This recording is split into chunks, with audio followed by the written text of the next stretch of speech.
Hi, Neil. Hi, Jesse. It is a Thursday night. How's it going? Good.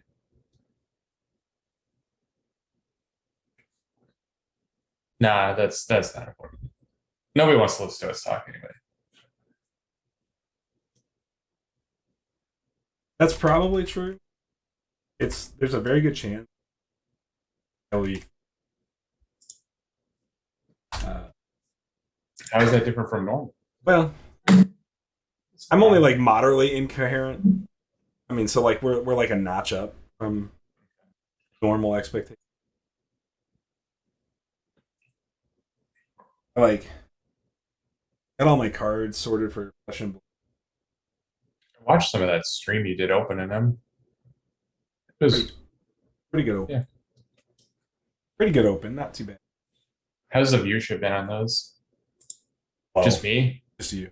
Just me? Okay. Yeah, I think I had three uniques yet, but I don't know who they Hmm. were. So nobody that was on a follow because when I looked at follow that open, so that was you. Just me. Just Yep. you. So they were definitely checking things. But anyways, end of the day, like it's cool. I like that. I like doing it. I've got like a couple more boxes to open and then I'm done. So from that Yeah, there's perspective, like there's no reason not to stream it if you have the time. Like, yeah, it's easy to throw it in for a quick hour stream. I'm hoping to spend some time like playing the game over Power Hour soon. I hope right. you know that would require me to have more time. Anyways, I think that all in all, like I'm excited about Flesh and Blood and where it's headed. I think there's some cool things. The I game was is very cool. It really is. I was watching a Bolton, which is a light warrior deck from Monarch, and it was played by a guy that just won a Road to Nationals invite, so he's been invited to Nationals off of winning his local tour. It's kind of similar to Just like American Nationals. Okay. yeah. It's kind of like similar to how we qualified for Energon Invitational through Transformers by winning a local that was a qualifier event. And they're doing that. They're doing big qualifiers and then they're doing small qualifiers. So it feels very similar to WotC's like Transformers model. Yeah, But which was successful outside of COVID things. right. And so they've got four, they call them the callings, which are their big ones. One in your backyard in Orlando, coming up Hmm. here. But um, I just like I look at my available time, like always a product of available time, and Yeah, you go like, what are my available options? And you go, well, I can probably only play Flesh and Blood, right? Like it seems very unlikely that I'm going to be able to play it at a it's definitely become like a grinder level game for semi or professional players. right. And there are pro Magic players coming over because they announced for Worlds next year that there's $1 million in prize support. So they've taken the upper deck versus model a little bit. Right. Which Uh, stole a bunch of Magic players at the time that they announced that in '05 or '06, whenever that was. yeah, and I think it makes sense when you like talk about It's really good timing for them right now that like Wizards just gave all their pro players the shaft pretty hard. right. That's why they're doing it. In fact, I saw a tweet today from a pro player that was like, it was like tweeted at MTGO or whatever. It was like one of the, I don't remember which Magic account they were tweeting at, and then it was also tweeting at Legend Story Studios, and it says, "So guys, when Magic just goes ahead and drops the ball in organized play, should we just go ahead and use their model?" It was kind of funny. I mean, it was meant to be like a slight at Magic dropping the ball and Legend But Story yeah, I Studios mean picking it up. they really just like Magic really just gave the middle finger to all the Yeah, like professional Magic players. for sure. Semi pros probably didn't change very much, but like they were like, we know that in COVID we made a lot more revenue through the like social media type personalities rather than the professional player type personalities. Right. So they pushed it towards streamers and stuff.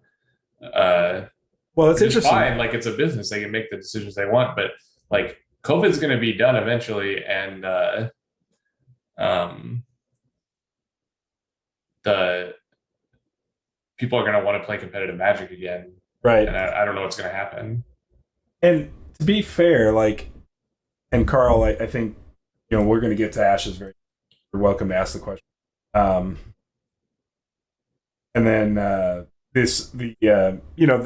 think that Flesh and Blood is primed right now more than ever to just like take the reins away from Magic a little bit. And I know that we've never a little bit being the qualifier. Like, yeah, it doesn't matter who you are or what you do. You're not going to unseat Magic. I think if there's a way to do it, it's Wizards change and organize play. I think Wizards could kill themselves. You know what I'm saying? Like, it's possible, but I think just the sheer number of like semi-pro type players, like the GP players and stuff, will still find a place.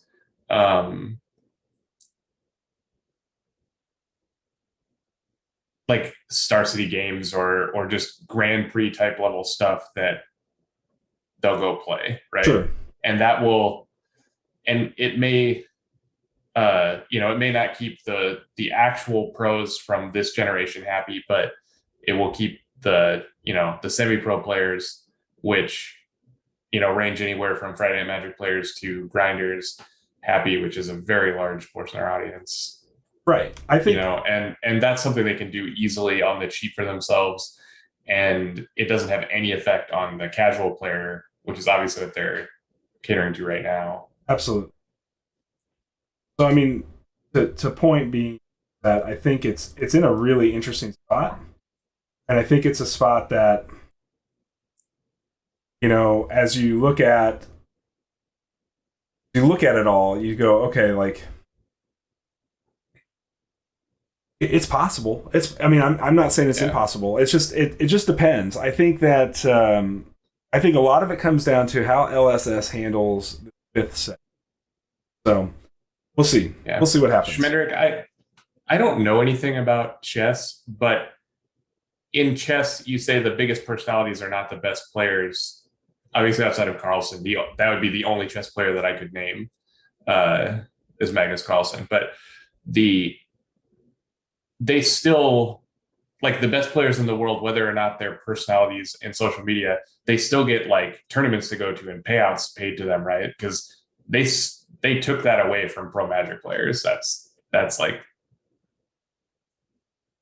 yeah. So yeah, and that's good. I mean, if they want a game, and chess is obviously a little different because there's like no monetary entry level for a person other than like, their own, do they pay for lessons? Do they like, fly everywhere kind of thing? Whereas like a lot of people in the professional Magic scene are pissed off because they have this huge investment in the game and in the lifestyle, and Wizards just kind of rug pulled them. And I don't think that that's something that would happen with the game of chess because it's like, many hundred years old. And, yeah. But right. I think in general, like, Magic is going to be around forever, and it will always have a tournament scene of some kind. Well, let's take a second here. Let's take a peek at. Carl had 2 questions. I'm going to answer these in reverse order, if that's okay, Carl.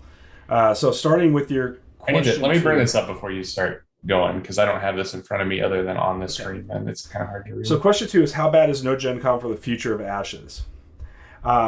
This is a great... Is that a thing? I hadn't heard that. Is that recent news? Yes. So okay. They, Plaid Hat streamed today, and Nick and Joe, I think is his name, played a match on stream today, and then they opened up for questions. And of course, I'm like any good, viewer.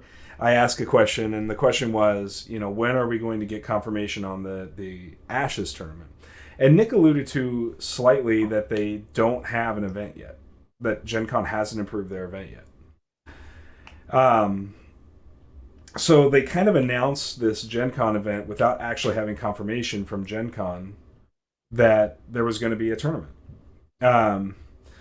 The other side of this whole thing, and I think there's some more to it, I think they talk about it in a podcast that was released today as well, which, to be fair, I've only listened to about 8 minutes of that because it's been a busy day. So what I'll say about that is I don't have the answers, but let's say Gen Con is an iffy. Let's say it doesn't happen. Here's where I think Plaid Hat has an opportunity to make it right, and they just need to get with a local game store in Indianapolis. They need to forget having it at the convention then, and they just need to go ahead and partner up with a local game store like ASAP, like now, and say we're going to have the Gen Con tournament at a local game store that can accommodate 32 players, because that was going to be the maximum allowed. If they can accommodate more, I think that's even better for the game long term. Is if they're sitting there and they're going, yeah, you know what, this game store that we found can hold 60 or 100 or whatever, like, cool, do that. Because I think that Ashes players will leave the con to play in the tournament, and then we can go back to the con, right? We can all go back and enjoy the con for what it is outside of the Ashes components. I think it's super important that they still do that. I do believe that's important for the life cycle of the game. I don't think you have to have it specifically tied to Gen Con to make Ashes work. That's my personal opinion. Now, that aside, I think that Ashes has a real hard time existing in a physical space in general because the player base is so small. And because the player base is so small, it's very difficult to sprout up any decent size events outside of major events like this or the online events. So I do think that Ashes has a good future with online events. And I'd like to see Plaid Hat embrace that a little bit harder. I think if they lean into that a little bit, I think they have a great opportunity to be very successful with Ashes long term. But that's yet to be seen from Plaid Hat. So to be fair, like, that's up to them to decide. Can you continue to sustain this traditional model that has players trying to play in local game stores when your distribution model, number one, doesn't really bode well for retail with a 3-month delay between subscribers and retail? And number two, I know game store owners who flat out won't carry Ashes because they feel like the meat is already off the bone by the time it gets to them. And they're probably partially right. They're not completely right, but they're partially right? And so if Ashes is going to be carried by local game stores because their delay in product means that they're not getting the latest releases and it's hard to sustain a community that way, then like you should just quit trying to embrace the retail side. You should just go straight direct with Ashes, embrace the online community, embrace Gen Con, Origins, PAX, whatever it may be, and then that's it. That's your game. That's your life cycle. Right, that's how it works. So that's my 2 cents, Neil. You can certainly add. I'll stand up. I'll get off my soapbox now. I agree with a lot of your points. If there's no tournament, it will be very damaging. This is the only thing. So without it, there will be nothing.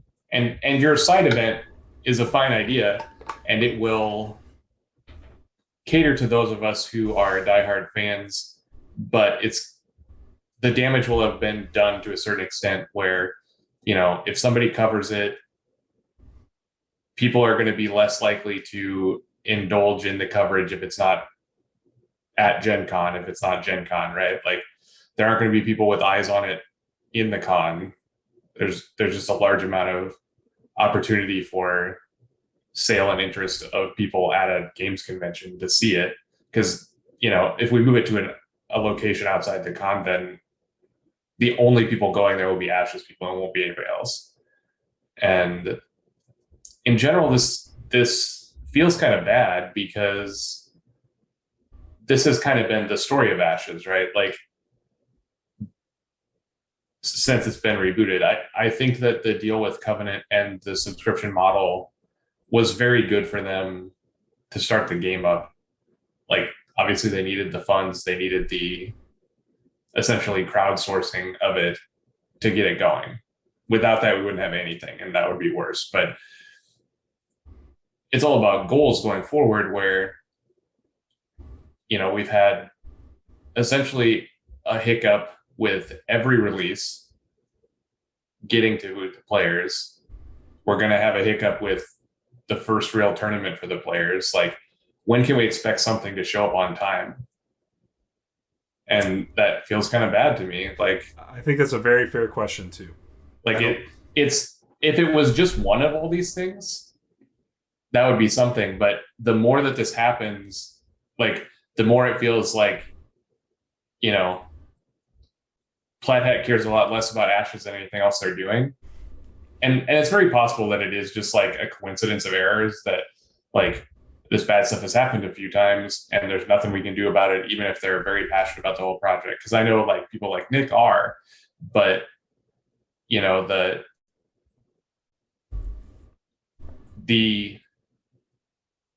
like everything that they've announced has been pushed back X number of months.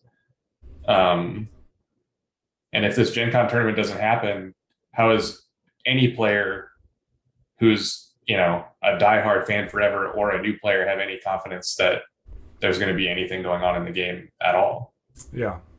And, you know, I mean, again, I'm with you. I'm with you. I think that there's a certain amount of good faith that exists in the community, and at some point you exhaust that good faith, right? And there's, to be clear, there's nothing I want more than this to succeed, because I enjoy the game and I've had a lot of fun, you know, making the content, doing the coverage, like running these tournaments with you. But if I'm starting to feel this way, how does like an average person coming into the Discord feel about it? You know, like, right. Maybe the people that are real casual don't care and they're just going to continue to buy the thing. But well, I'm curious about it from a just a general perspective. Again, I can't see, because I'm not an admin, I can't see the server status of the whole server, so I can only see who's online, and I can only tell you that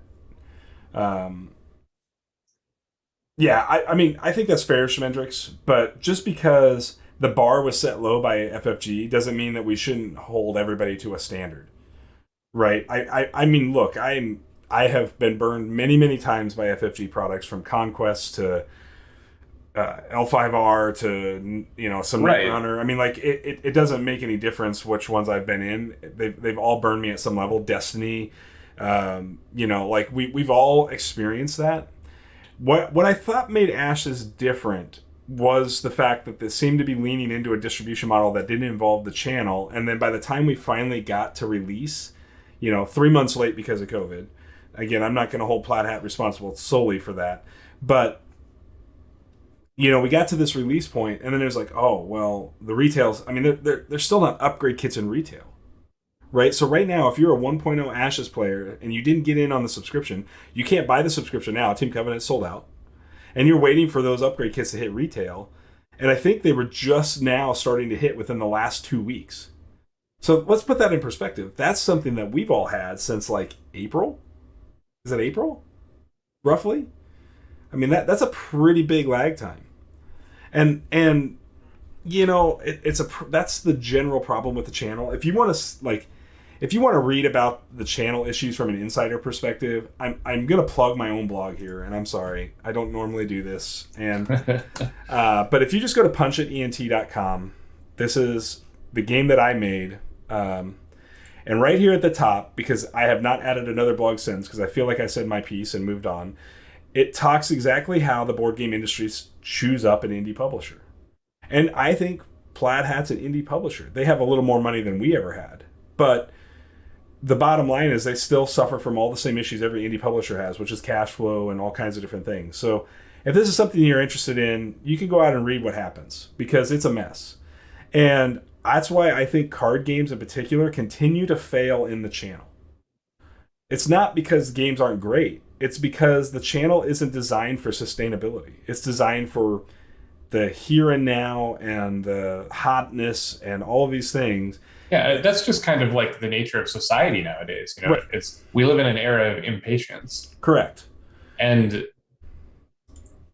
so I'm willing to be patient here and see where it goes, but I also know what happens. And when a lot of people won't be, they're they're just not going to have the support to do what they want Absolutely. and provide what we want. And that, I mean, there's nothing we can do about it. But if they ever have any goals of having anything outside of kitchen table ashes being played in the world, this is not. Yes, I agree, Shmendrick. So, but I think you have to disenfranchise yourself from a particular partner in that process. I'm not going to say anything more than that on it because I don't want to stir the pot too much. But I think that retailers aren't going to buy from other retailers. That's what I'm going to tell you there. Now let's go back for just a second. You asked about the organized play kits. Here's all I know about it, and I have no insider track information or anything like that. It's just from tweets and things like that. About 2 weeks ago, Plaid Hat tweeted out the organized play pre-production kits that they just got in from the printer, which means that they got the kits in. They wanted to look at them, make sure that the printing was good, that the colors and saturations were correct, trying to avoid the breaker or fade issue, essentially. But then, they said it was going to take 2 months to get them in. Now, I don't know how to put this positively, I guess. I think that's a very aggressive potential date. Unless they were holding the organized play kit for a while and then just didn't share it with us for a while to shorten the timeline. It takes, traditionally, whenever you make a print run, it takes about 30 days to complete the print run, and then it takes about another 6 to 8 weeks on a boat during normal times. We're in COVID times, so it just feels like we're set up for another miss. And again, maybe that's just the skepticism in me because we've had so many misses up to this point. But I'm running a tournament October 9th in Kansas City. I have asked the store to try to get an organized play kit for that tournament. And we may not have that. And if we don't, then I'm going to have to scramble to find some of the prize support leading into October, right? I just don't know. So yeah. And Carl, this is why it's all about goals. You're absolutely right. If all they want is to provide a kitchen table product, then I think they're doing it fine. They got started, they got funds, which is, just a huge hill to get over. And it's great that they were able to do that. And they're going to continue to make it as long as it's profitable and can sell it to people. And if that's the goal, I think they've met that, and they will continue doing that for the foreseeable future. As long as we all say subscribers, right? I mean, as long as they have customers, right? And that'll be that, and that's fine. The thing that bothers me about it is I want to have a competitive space to play it, and I want to have the organized play kits, and I want to go play at Gen Con, like those kind of things. And so if my goals don't line up with Plaid Hat, that's fine. But I think Gen Con is very important for the growth of the game. And if they don't, essentially we don't have something to show for it outside of just sitting casually with your own friends, that's what it's always going to be. So, they're going to do what I just said. They're just going to print expansions until people won't buy them anymore. Kind of just like how 1.0 went. And okay, I mean, you compare it to the FFG, that's the FFG model, right? Is we're going to print as many of these as people will buy and then stop. Right. All right, so let's pivot here for just a second because Carl had a second question. I don't think we need to go much further on this one. But the second question Carl had was actually his first question. We just put him in different order. His thoughts on predictions posted in the Shuffle Bus channel. So this is season 4 predictions. We're looking at the list that Kyla put up. I've got it put up. Kyla put this up today as a predictions. I can't zoom in on Zoom. I'm sorry. So yeah, I have it on my phone here. So if you're watching on a mobile, this is going to be pretty much impossible to read, and I'm sorry for that. But so let's just run these down as fast as we can. There will be 15 plus unique PBs, I think that's aggressive, including the first Fiona. So that means 6 PBs will sit out. I think that 7 PBs. I think that it is likely there will be less than that, and I think that it is likely there will not be a Fiona. I think I disagree with all of this one just from looking at how the last couple tournaments played out. Now we have 50% new field, so there's actually no way to know for sure. So obviously the more players, the more chances there are to have these different Phoenixborns. So I think that one, like, my prediction would be that is not going to happen, but so I don't know. It's a coin toss. I think this one's half right. I think that there will be less than 15 unique PBs, but I do think there will be a Fiona. You think there'll be a Fiona? Okay. Yeah, I do think so. That would be what I would consider a bold prediction. Just because I think when you look at it and what I've seen online, and Fiona is kind of bubbling up right now. I don't know why, but she is. Okay. So I just think that somebody somewhere is going to think they've cracked the code on Fiona and they're going to play a Fiona list. I mean, she seems really bad into the meta of season 3. Yeah. But so let's move on to prediction 2. Raptor Herder will be in every single top 8 deck. No. This is just like a statistical numbers game. I think that we haven't had a top 8 that has Raptor every deck yet, right? Yeah, I think it will continue to be a top card. If you said Raptor Herder was the most played card in the top 8, that would be something that I would buy into. Yes. That I would agree with that prediction 100%. I do not think that Raptor Herder will be in every deck. Because we have seen that already in 3 seasons. When you look at Matt Bauer's list from season 2, and when you looked at I know Kyla didn't have any in his top 8 deck. Carl's list. I know that Philly didn't have any. Right, and Carl didn't have any. I think Philly had one, didn't he? Oh, did he? I didn't. Yeah. I don't know the exact list. I just know that he but he never played one when I was doing commentary. Point being is that I don't think it'll be in every deck. It will certainly be in a lot of decks.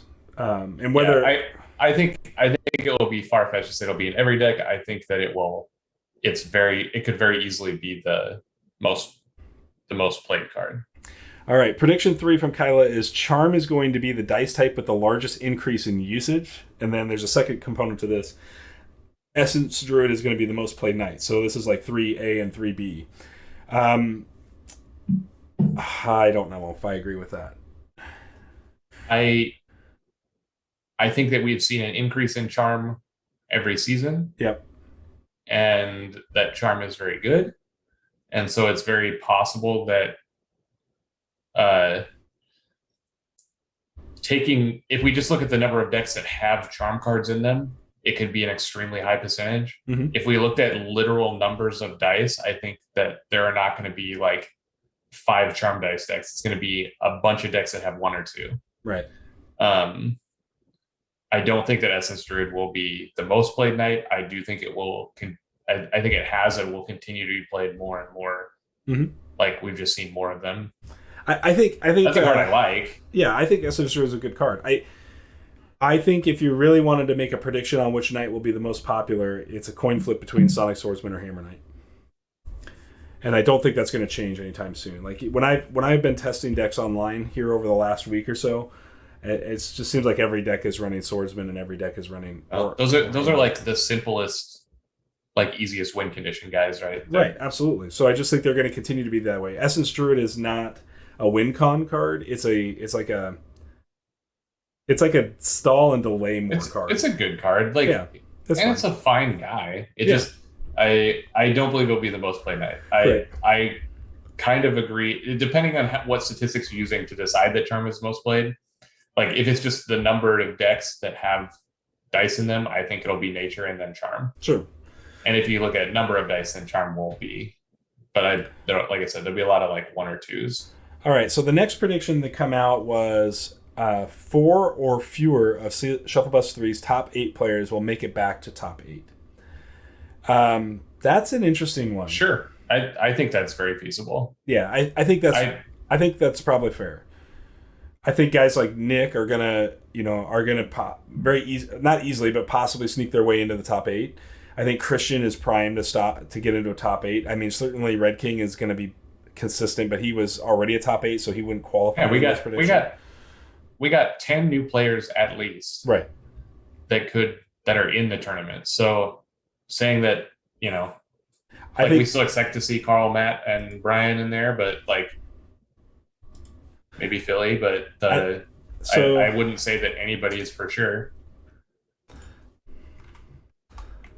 SB4 deck list. Okay, so I'm working on the webpage right now for all the players. I've still got to add some players, but as you can see, if you look online here, I've got all the players listed, and anybody with an R is a new rookie player for this season. There are a lot, but when you look at the performance results for folks that didn't make top 8 this last time, it's not hard to dive into to see like a guy like Scorpy who's sitting at 8-7 overall. He's made 2 top 8s already. Didn't make it in season 3. He can easily be a top 8 player by season 4 again, right? Neil, you've been just on the outside looking in a couple of times. I'm gonna try to keep that perfect like tie. I didn't even know I was 7-7-1. Yeah. I think when you look at some other folks that have winning records, Inquisitor at 10-5, didn't make top 8 season 3, very possible to make it season 4. German's a 6-4 player. I think he's got a chance to get back into top 8. I mean, these are guys that were all on the bubble. You could easily pick 8 people from season 3 that didn't make top 8 to be top 8able. I think this is an easy yes that I agree with this. Bill sat out season 3, so he's made top 8 in the 2 other seasons and the top 4, so he didn't play season 3. So it's one of those things that I think he's very capable of being a top 8 player in season 4, and so I think it's gonna be that much harder. Of the list so far, this is the one I find most likely to be true. Yeah, I think this is not a bold prediction. I think this is a pretty safe guess. Yeah. So let's move on. At the end of season 4, Odette will be the PB with the most decks entered. You skipped one. Oh, I did. Every deck in the top 8 is going to play a end first 5 on non-summon ready spell. And I disagree with that.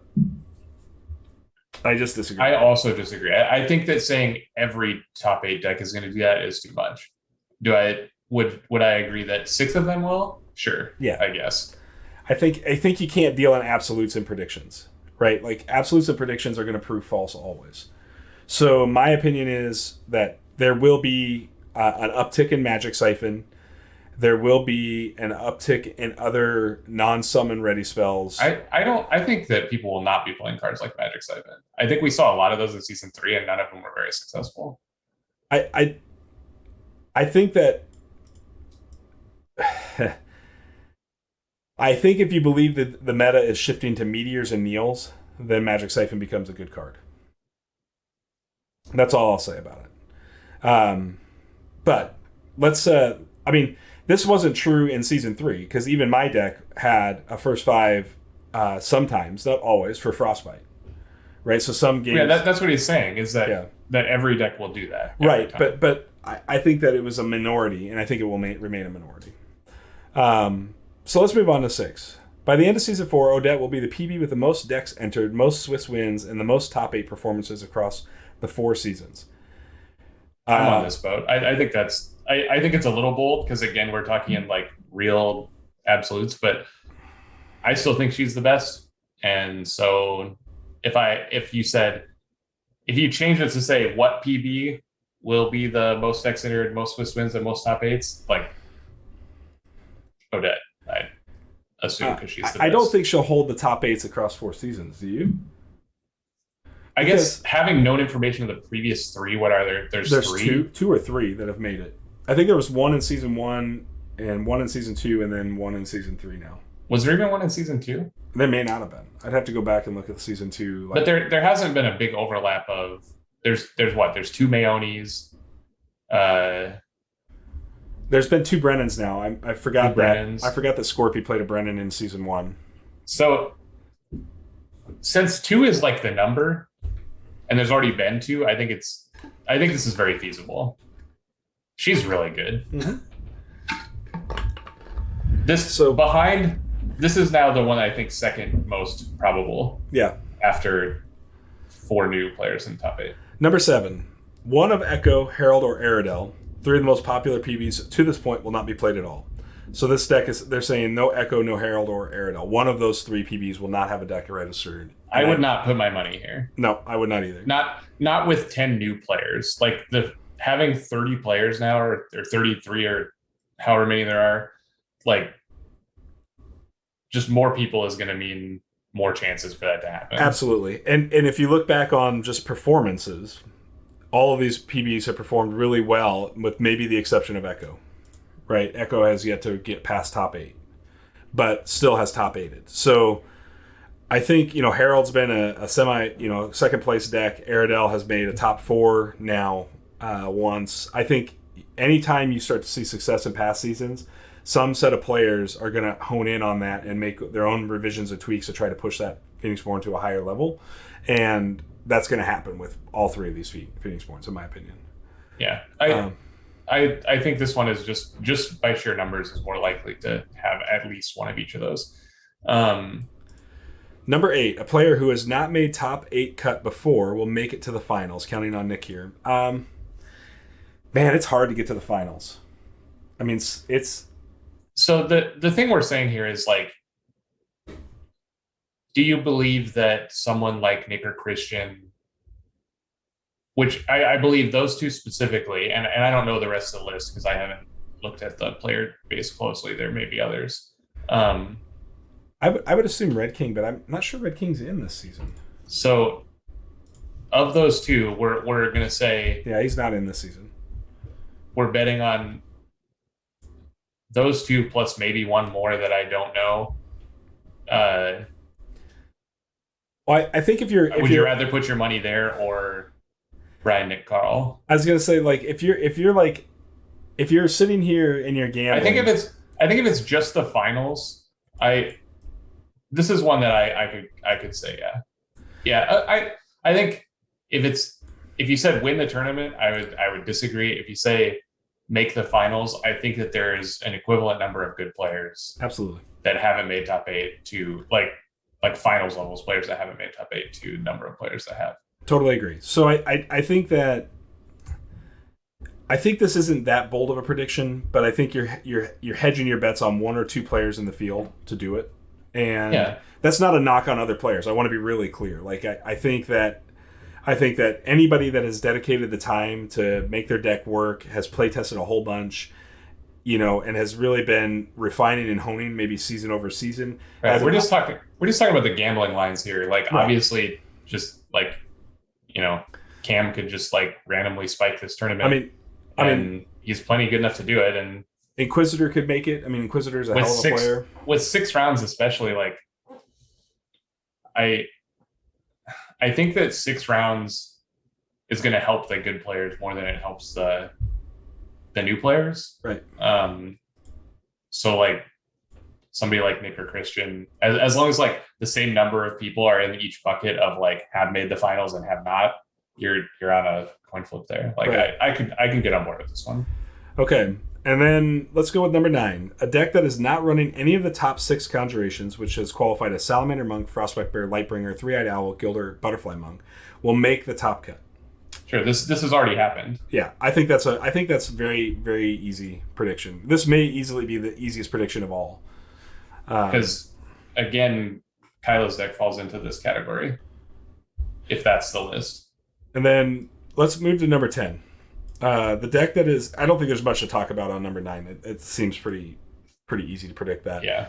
Number 10, the deck that is undefeated in Swiss is going to be a new, unique deck concept. It will be a 5+ color deck. I'm not sure anybody's going to go undefeated this season. With 6 rounds, it's harder to go undefeated. I mean, pretty significantly harder. Well, do we have an even or odd number of players? We have an even. So then there should... I guess it's possible that... Well, how does it break? Like, are we going to have pair downs? I'm trying to figure this out in my head. Yeah, I mean, so the bottom line is that you have your standard game win, first breaker. Second breaker is opponent strength of schedule.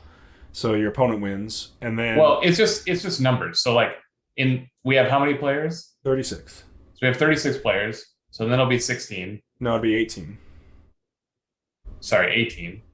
Then there'll be 9. So then there could be the possibility for after 9. There's a possibility for a pair down. And then 3 1/4 victory. Yeah, I mean it. So I think it's very likely we will have an undefeated. Okay. I think it's like 90% that there'll be one undefeated deck. That's why these breakpoints are put in place for how the tournament is supposed to run. Mm-hmm. So that cutting the top 8 is easy. But do I think it's going to be a new kind of deck? No, I don't think so.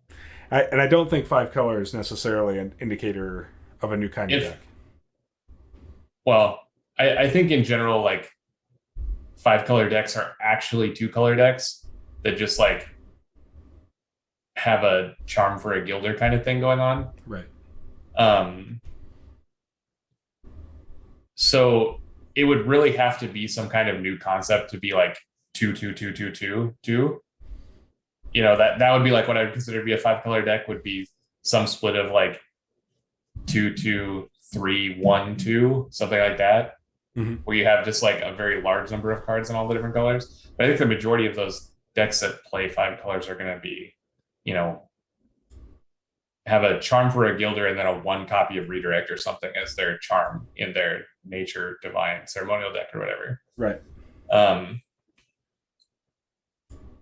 Do I think that there's room for a new concept? Yes. I think we're far from a solved meta.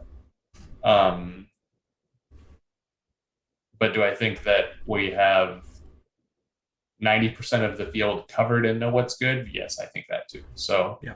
I think it's more likely that a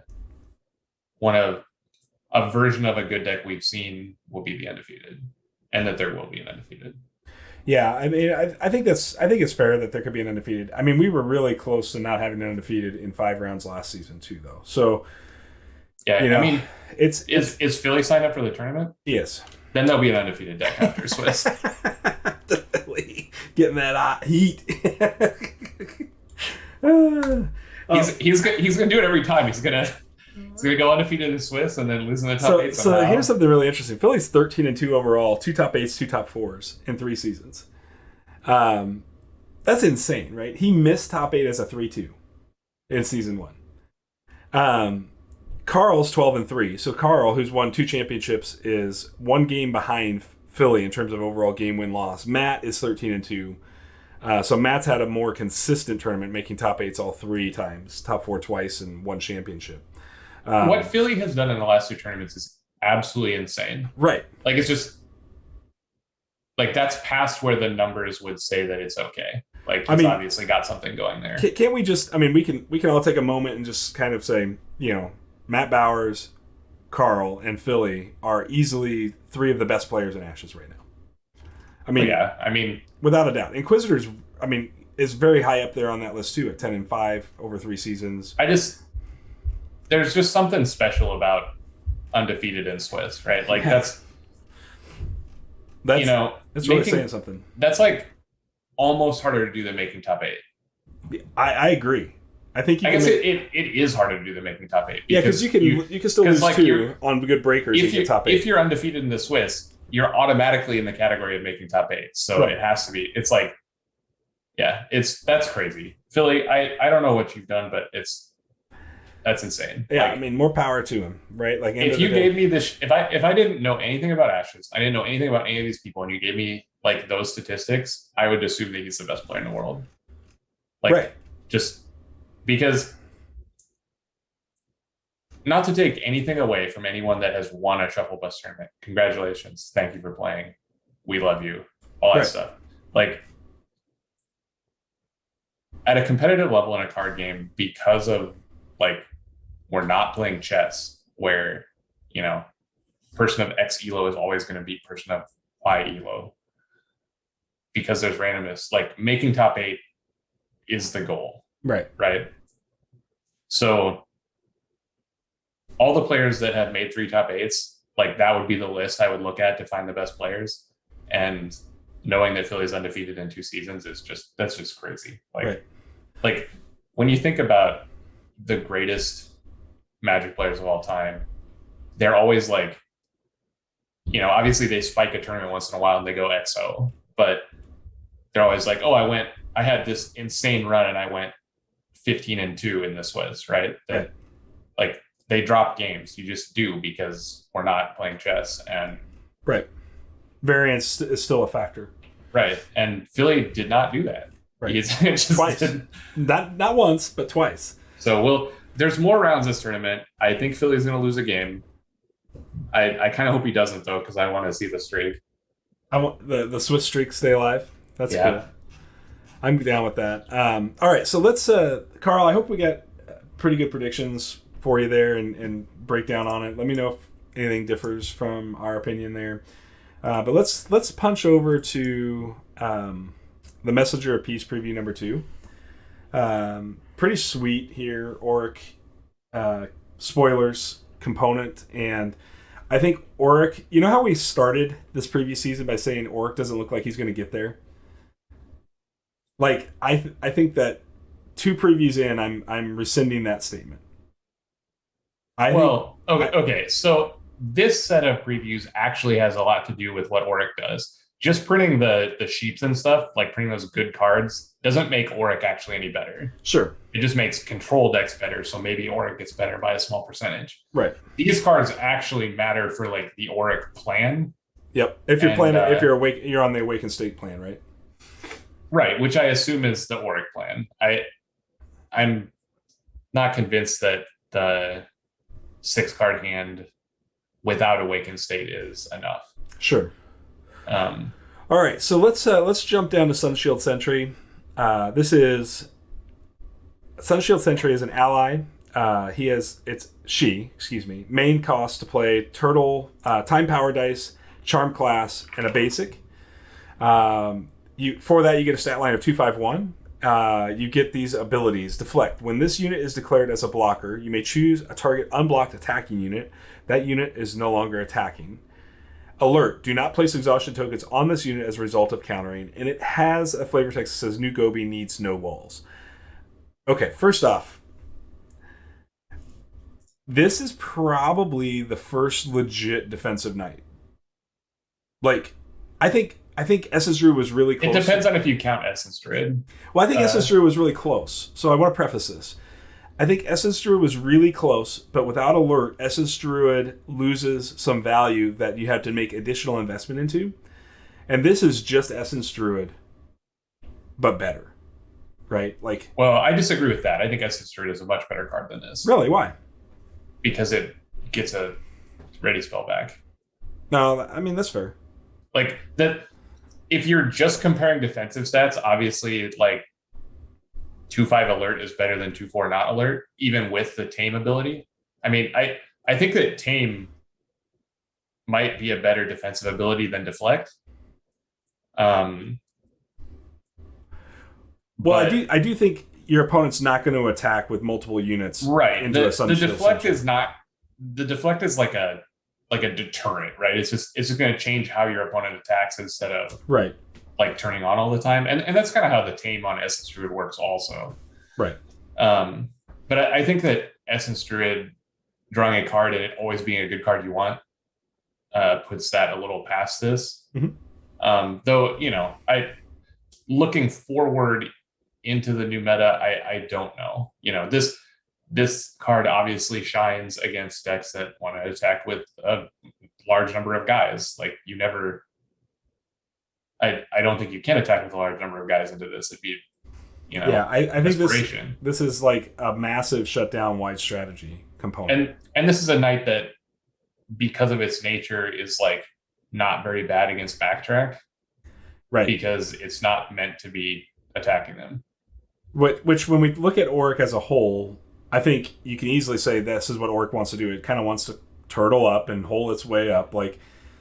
And honestly, I look at this unit in particular and say this unit can take a lot of punishment before it dies. And if you played it in like a Jericho or something where you could blink it, like if your plan 5 life is pretty crazy. Right, like blinking this guy back into existence, I mean, Raptor's very sad against Sunshield Sentry for sure.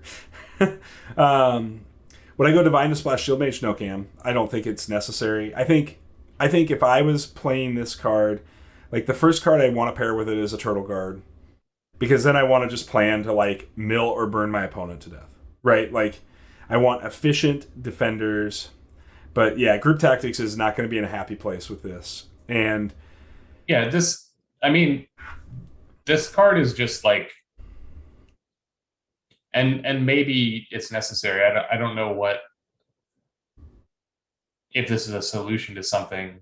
We saw a lot of decks that were like Widow's decks or Raptor decks or whatever in season 3. Yeah.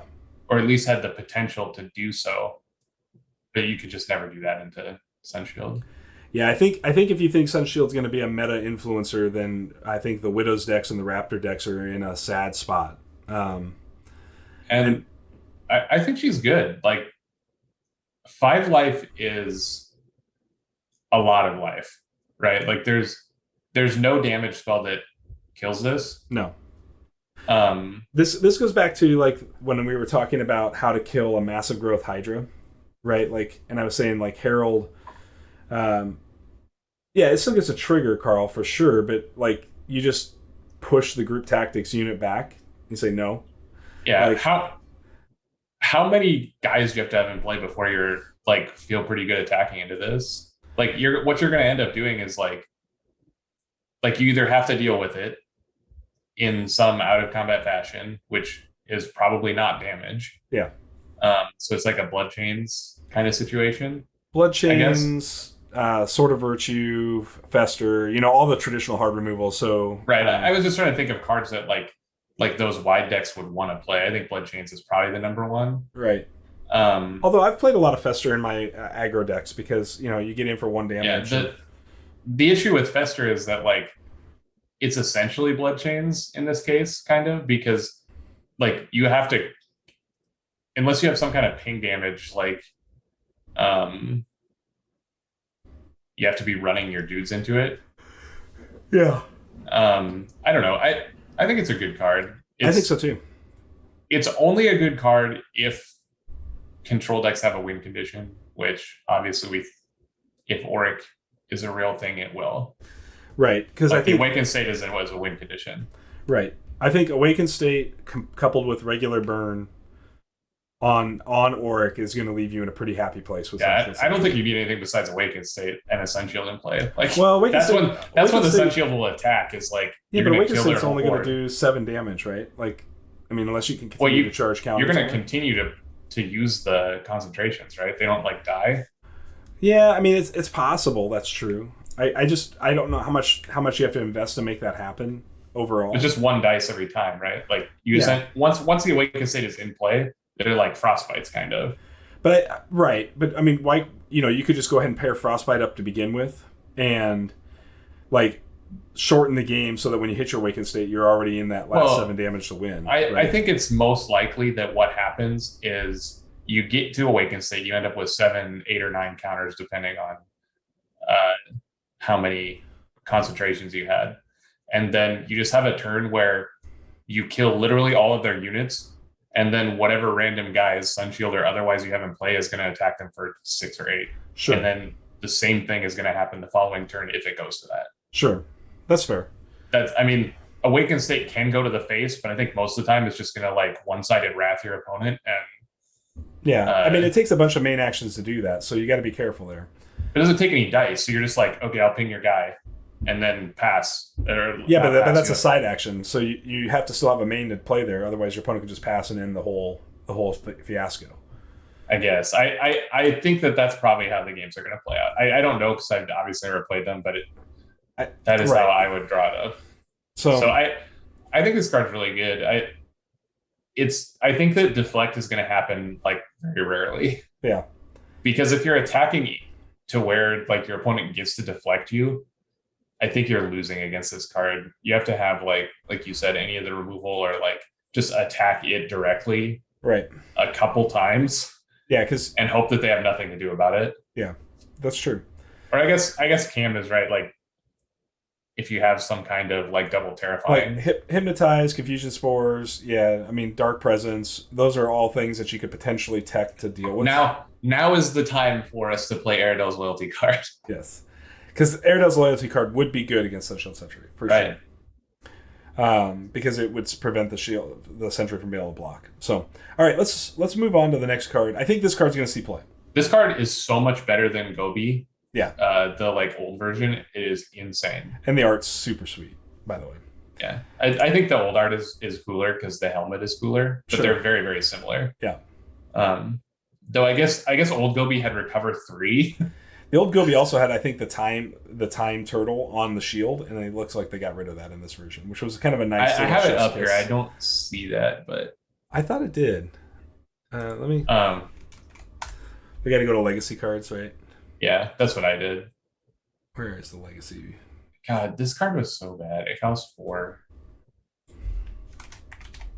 and it just has alert. It doesn't have deflect. Yeah. I swear. Wonder if this makes Fade Away past Sub Shadows. Carl, if Sunshield becomes like a common play, I think that's very likely. I mean, honestly, like I think Fade Away is better than Shadows a lot of times already. Yeah, I like Fade Away more and more over Shadows, but I think the problem we still have is we don't have enough good illusion cards yet to Right. The issue being is that it's kind of like a weird thing where if Sunshield becomes good, is Fade Away going to be better? Yes, it will be better against Sunshield, but you'll probably see more Shadows because Shadows is a time card and Fade Away isn't. Yeah, I think so. Like the Sunshield decks get to play Shadows and not Fade Away. I think that's the problem here. Is like I wouldn't want to splash illusion into the deck that's already time and charm because we just don't have enough time and charm. Right. This value specifically, yet. This would be like against the Sunshield decks, right. But because time and charms to me, even up to this point, still feel like support colors, and I think that's just simply because of the depth of the card pool. I don't think we can I don't think you're going to see a 5-time dice deck yet. You know what I mean? Like, or a 4-time dice deck yet, like we can with a natural. You will after these decks are printed. Maybe. I think so. Polarity partner to stop the alterations. Yeah, for sure, Cam. I mean, it's right there for the taking if you want to do it. So, all right. So let's move on to Fate Reflection. Fate Reflection is a reaction spell. It has a. This card is so cool. First off, I'm super excited that we've got another parallel illusion time cost card. Because this is sort of like quality buffing illusion as well, which we just got done talking about and illusion needing some more. Yeah, I think that's an interesting choice to not print this in the whatever deck is going to have illusion time. Yeah. But I mean, obviously this must be like an attempt to do exactly that. Right. So Fate Reflection reaction spell discard. You may play the spell after a unit control is dealt damage by a spell, ability, or dice power an opponent controls. Prevent that damage from being received, then deal an equal amount of damage to target unit that an opponent controls. Super awesome card. Like this is sweet. This is man, is this like this is the kind of thing. Obviously it doesn't stop Molten Gold, but it's super good against I don't know, maybe it's not as good as I think it is. Like what are sources of more than 1 damage? Where you're going to spend 1 die. Even one damage is still good trade.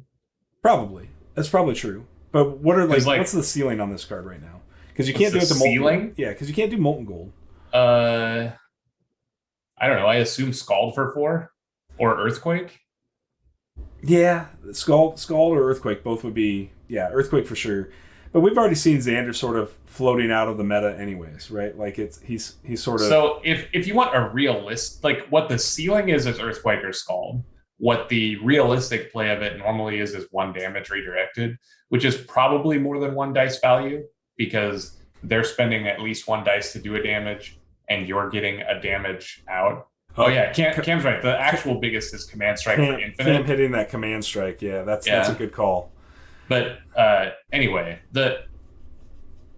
what's normally going to happen is they're going to nature power you or Gilder you, and you're going to kill their crappy guy, right? Yeah, Odette and Water Blast are both probably pretty decent here. Right. That was what I was going to get to. Is that I think that redirecting 1 damage is good enough. I think redirecting 2 is crazy. So if you get to hit a uh, an Enter the Fray or a Water Blast or a piece of Phoenix Barrage, you're doing pretty good. Yeah, I think that's easily what's the best use for it, Carl, is protecting owls against Aerodel and Odette. But I also agree with you, like Neil, Phoenix Barrage seems really good. And then yes, I agree that Fate Reflection is really hard on a Command Strike deck. Obviously, you can still Golden Veil this, but it's just another piece that can pressure the Golden Veils out. So, yeah, I think this is sweet. I think this is a good card, and it's not like a great card. I mean, if you're ever in a position where you thought that you wanted to play Angelic Rescue, which is a card that I actually like, this is, essentially the same card. It's better than Rescue, though. Well, the value is just in a different place. Yeah. There are times when this is better. There are times when Rescue's better. Yeah, maybe. Because Rescue full heals the unit that you sure block. So, like, if they're trying to, like, finish off your knight that has 3 damage on it with a Nature Ping, the Rescue is much better. Absolutely. So it's just situational. But I think that, like you said, because it's in Illusion, it adds a little bit to the Illusion pool. Right. Because it's in Time, and I think that Time is going to be popular. Like, the cards that are good in Time are really good. Like you said, the problem with it wasn't deep. Right. So having a card like this that's even just okay but playable is going to, like, make those good cards pop. Absolutely. And in general, this is a card that's just blowouts. Like, it's going to do what it does most of the time and just, like, save your Frostback Bear from a Nature Ping and do a damage to their guild or something like that. But the times that it's good is going to be game changing. Yes. It's going to be a wild card. Because I assume that Command Strike forces you to, like, deal I guess I have a Mayoni literally right in front of me. Yeah, so Command Strike, you can't, like, once the snake is a 4/4 or better, the snake is going to kill itself. Right. Providing no protection on the Mayoni's have. Right. And that's a huge part of how the snake tempo works. Mark of the Goddess definitely hates the card too. If Astria starts to see more play, then Fate Reflection is also good. If Astria was good, that would be a thing too. Yeah. Fighting, making bold predictions about what Neil's playing. Yeah, I just haven't cleaned up from when we did that thing like a million weeks ago. So it's just a big pile of crap. So there you go. That's his list for season 4. Everybody. Yeah, all the Phoenix Horns. But who we play? You play Astria, Cam, and you beat me, so it's fair.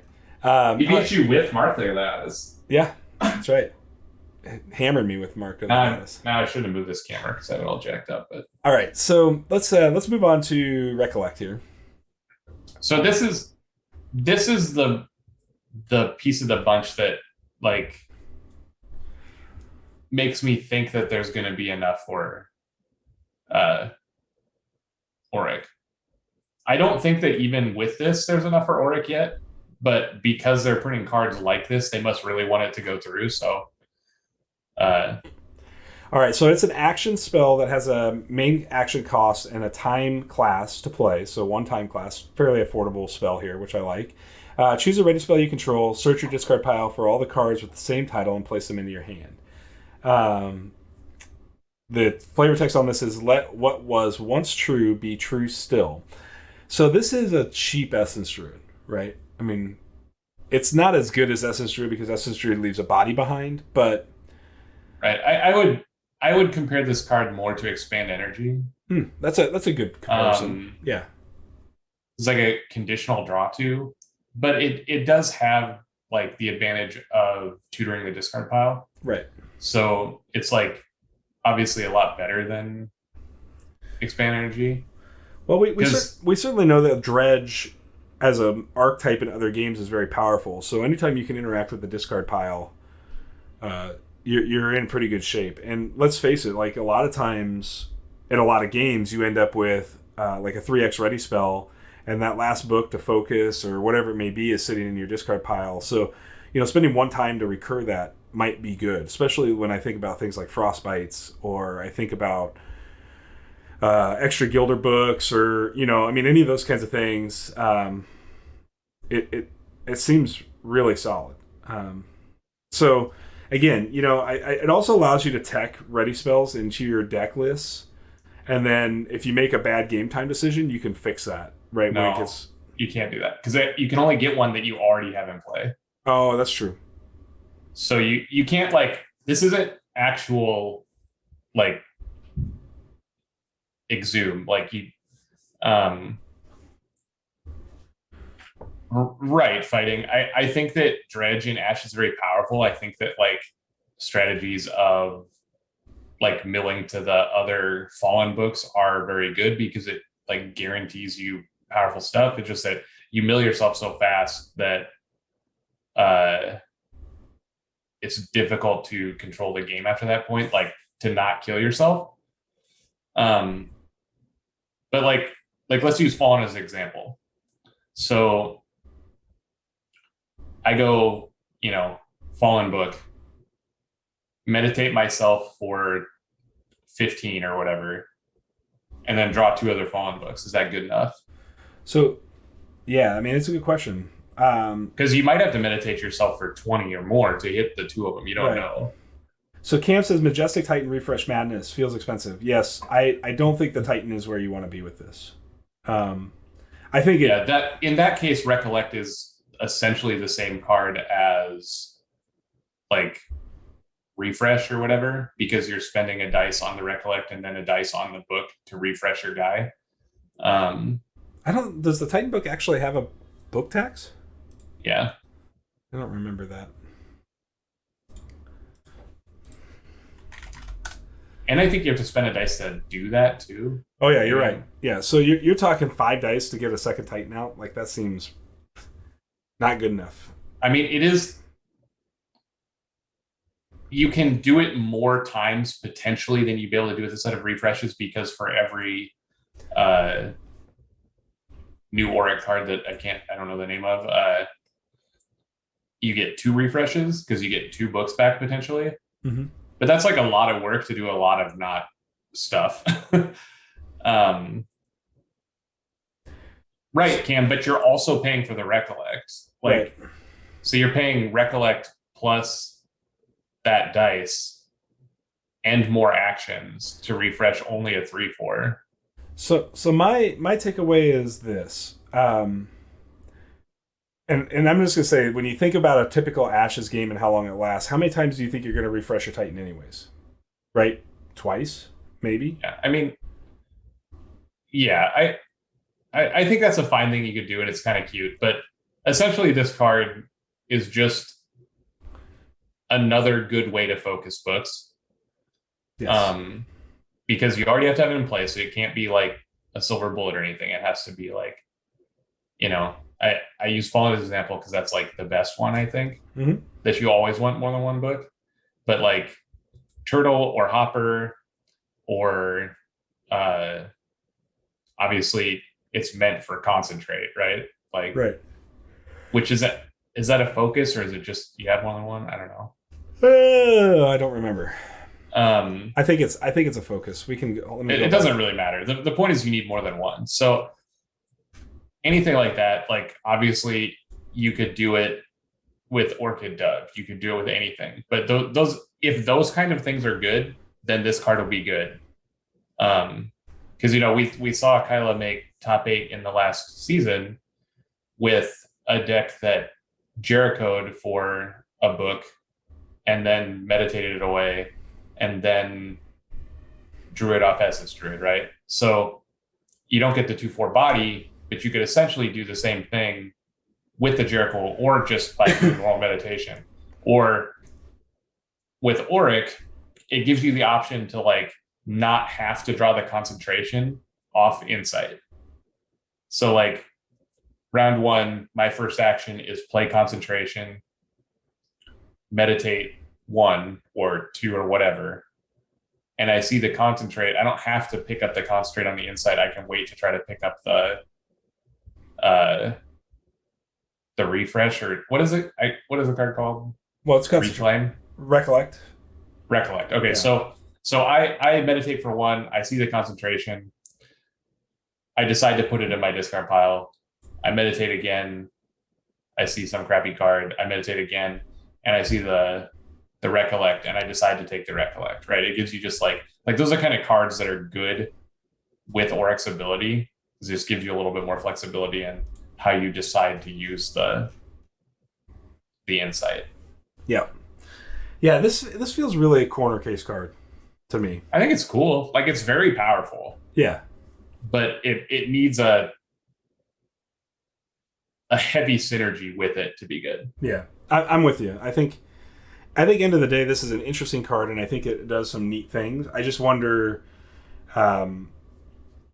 you know, when you really get to the brass tacks of it all, like how much is it actually doing for you, and do you really need that to win? Right? Like at the end. If your deck relies heavily on a focused book, this jumps to like the top of the list of best ways to do it, I think. Maybe. I mean, there's still a risk that like third focus, or like if you're going for focus 2, like third book is just buried in the bottom of a deck, right?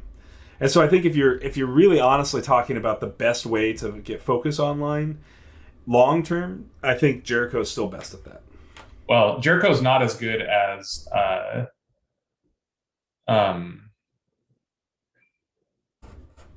Open Memories. Sure.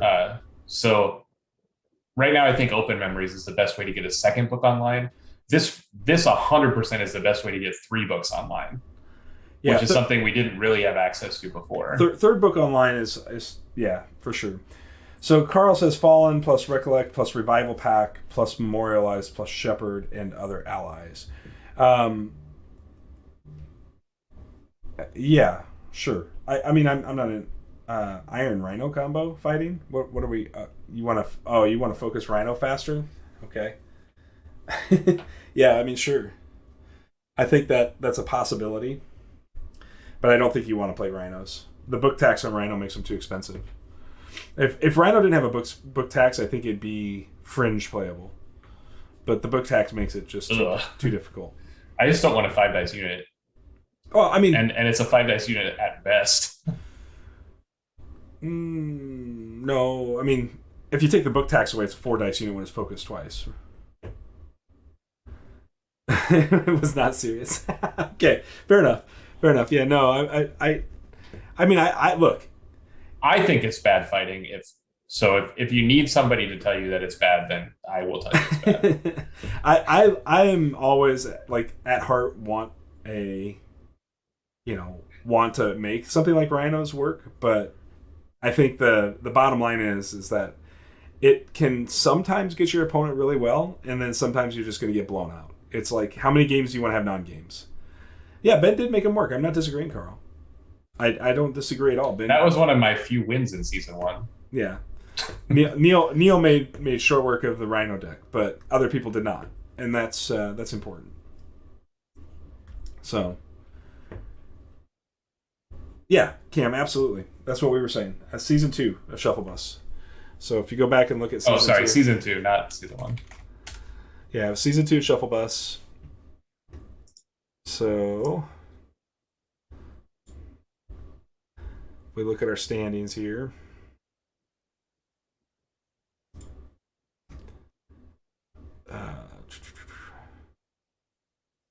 Red King finished 10th with him, 3-2. I don't know what his second loss was to. But,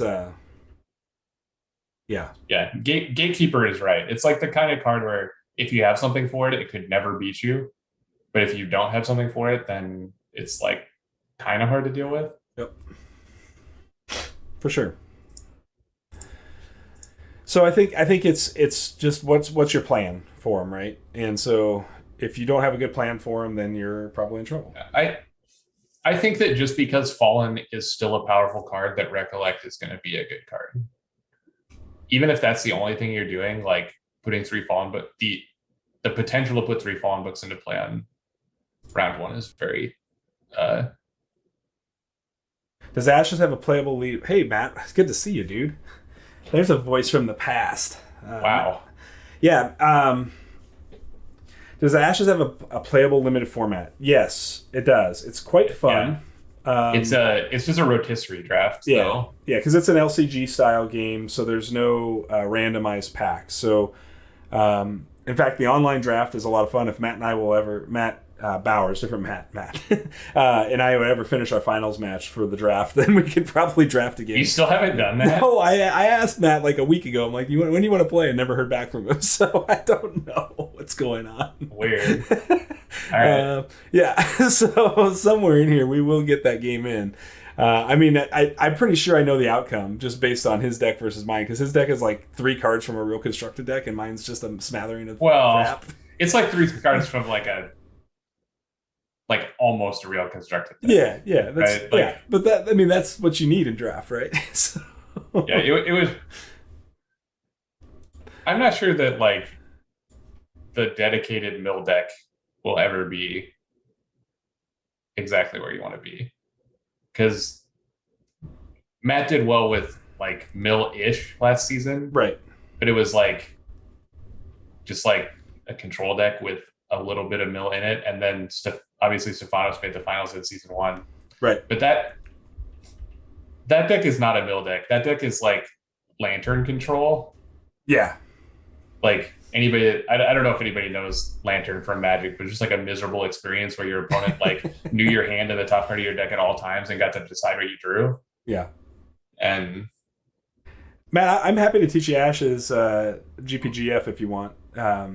Coming up here in a couple of weeks, I'll be happy to teach you the game. It's the Reborn stuff is really awesome, and I think that Ashes has a ton of really cool constructed play opportunity. So, and if anybody could step up as a new player and potentially push some of these top players, it would be Matt. He is one hell of a card player. So, but Ashes is a wildly different game than Magic. So it does take some time to like get there.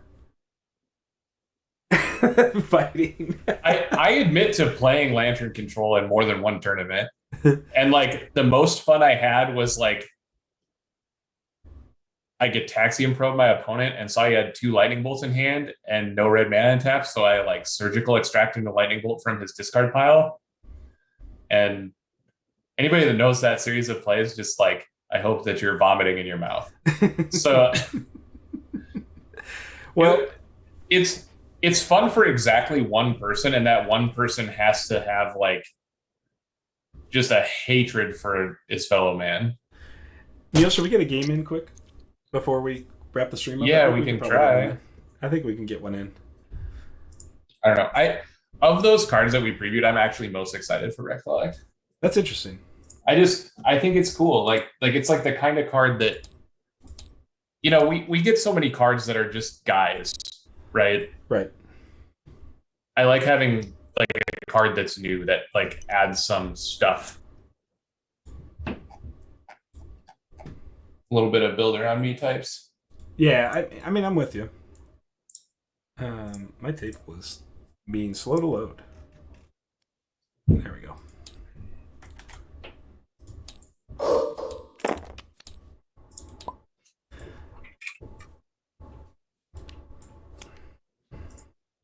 I will take no admission for building this deck. This is a Nick Conley deck. I just want to give it a try. It's interesting to me.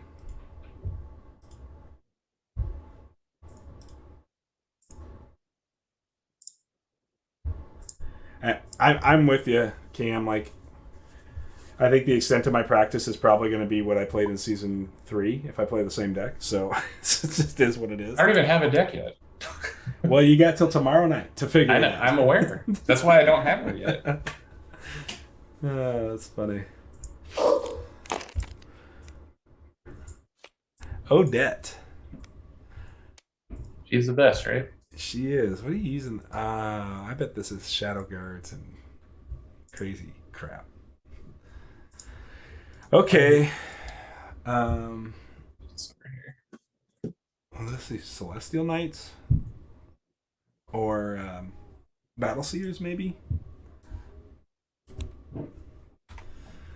So you're playing Cole, all right?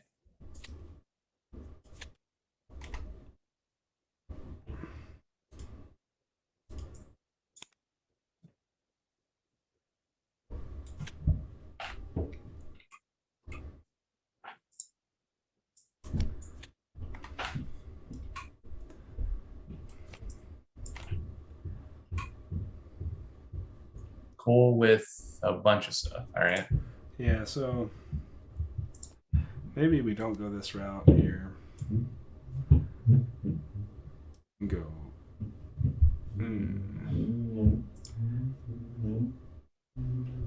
Kids dragging stuff across the table, or across the floor upstairs.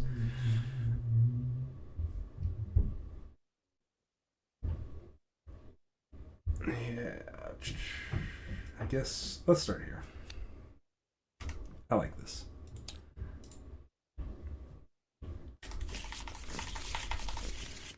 And I've got the strange, like, graphics issue again.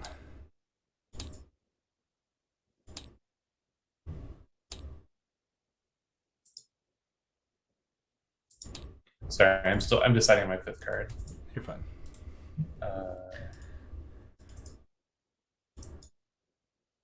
I didn't put a lot of thought into this when I built the deck.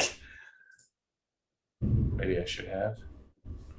Well, Schmendrick, if it's any fairness to you, that was probably my fourth or fifth like tournament game ever. I'd played a lot more Ashes, but just against Neil. So, yeah,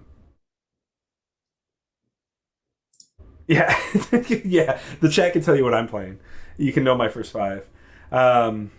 I do have the chat up. I don't have the game up though. And fighting for sure. Like, I actually think the game is better with open deck lists. I think it's more interesting because I think making guesses at first fives in closed deck lists is either you get it right or it's a total miss. So I think I like the closed deck list better. I just it makes it more of a risk reward type situation rather than it's definitely actual, that. Like min max. I don't know what I'm supposed to pick here. I don't know either. I don't know what you're playing, so how do I know? I should have put more thought into my first five when I was building the deck than I did because my first five is a little awkward, but this will be fine. My encoder is messed up again. Your encoder? Yeah, I feel like I need to reboot this PC.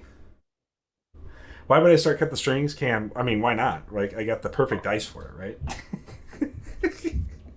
Well, I didn't start the One of Devotion in my deck, so okay. I played around that already. Oh, man. You ready to go? Yeah. Am I going to get the Cam Curse tonight? Yes, sir. 5 right out of the gate. Let's go. I tell you what.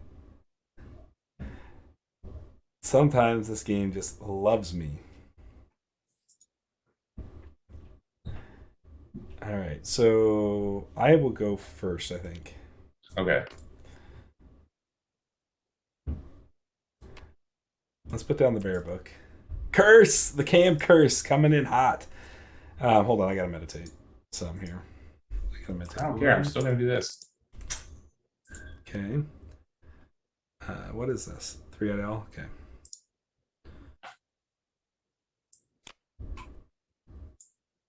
Meditate. This guy.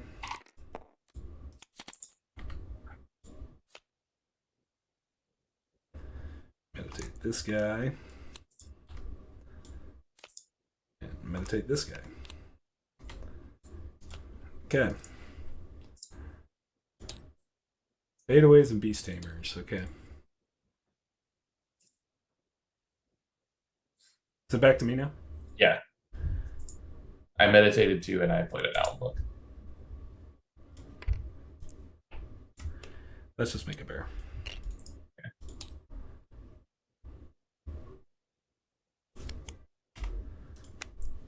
tell you to go.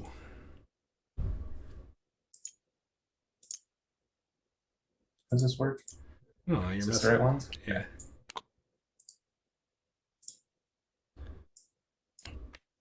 Good. I'm going to respond to that. Okay. Swift message. Swifty. Okay. Got it. Now my go? Yes.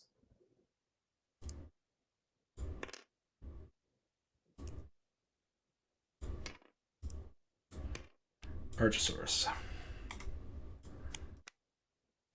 Okay, that's gonna be real hard for me to beat. That's for 5 minutes. I was like considering starting a sword, but I did not. So And then your go.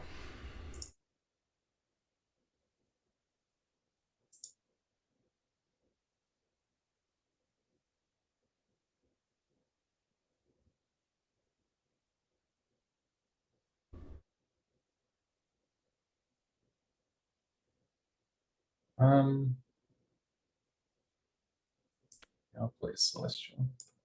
Okay.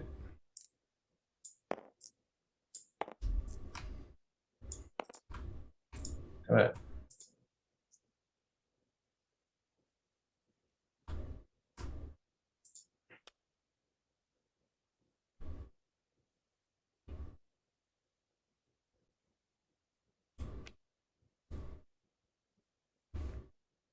Attacking Celestial Knight. Yep.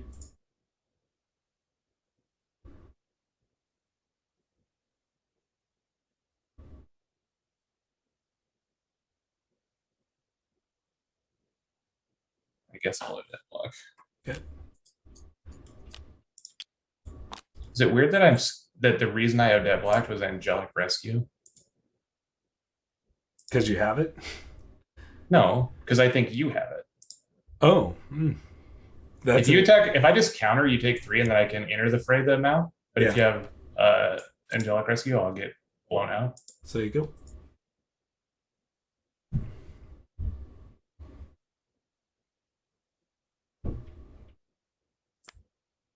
I'm going to play Lightbringer Book. Go ahead.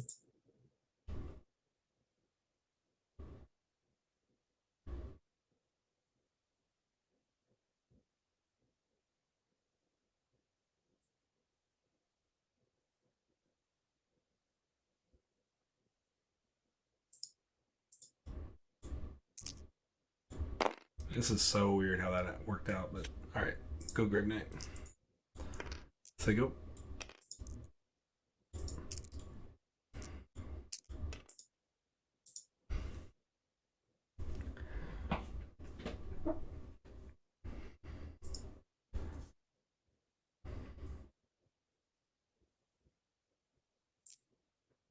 Guess I'll make a Lightbringer. Okay.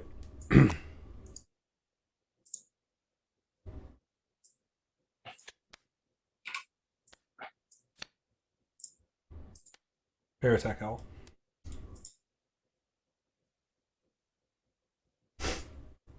Okay. So go.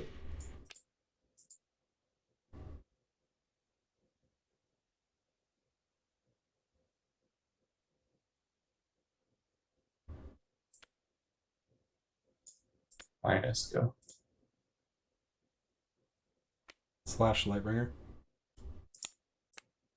Grave Knight will attack. Okay. Yep. They trade. Oh, it's a 4, isn't it? Yeah. You take 1. Yeah, I guess I'm dead. So if I started Sword of Virtue, you would never win the game. But if I do this, then I get crushed. All right. I guess I still have things to do, so I'll try. Yep. I'll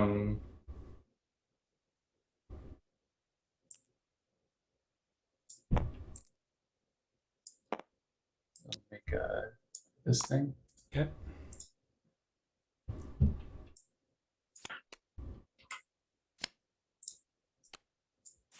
Yeah, mono cards and Sword of Virtue punks for sure. So go.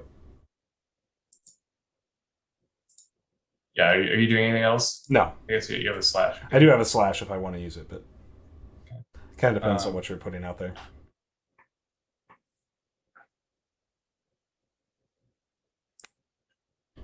Play this gates. All right. I'll make an owl. Okay.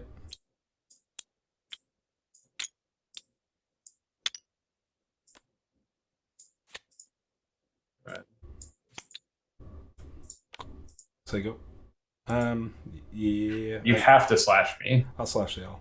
Yeah.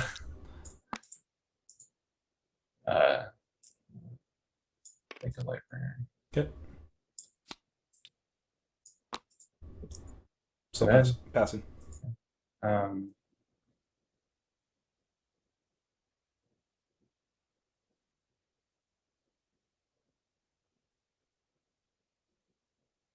Death Bear.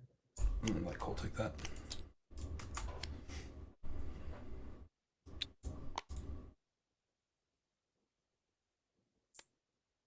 Death Bear. All right. You got it. No Death Bear. Okay. And then I'm done.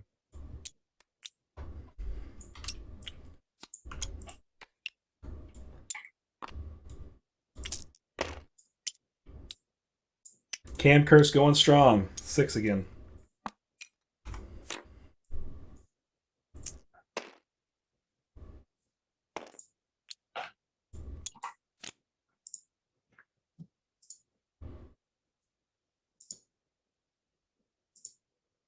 $11 out of 20.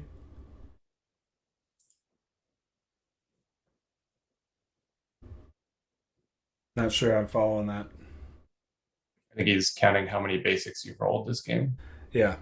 Out of you've rolled 20 dice, 10 times 2. Yeah.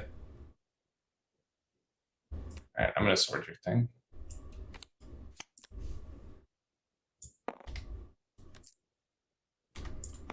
I'm gonna meditate a couple here.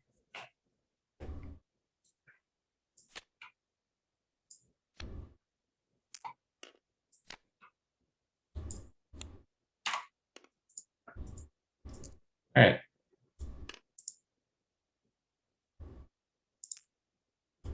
I'm on a 100 blades.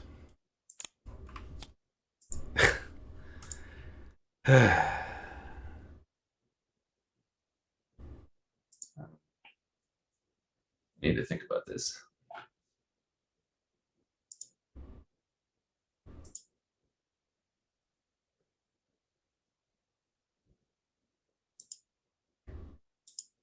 Yeah, there's probably a particle shield there for sure.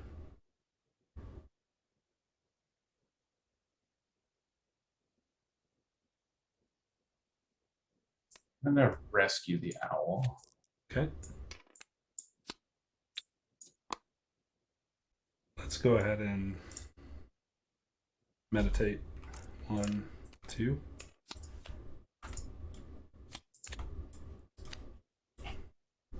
So go.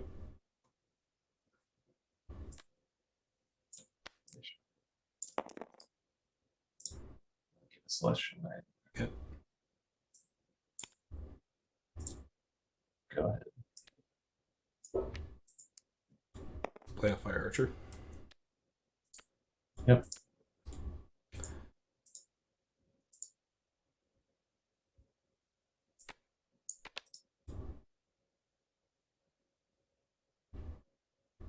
That action slash the Lioness.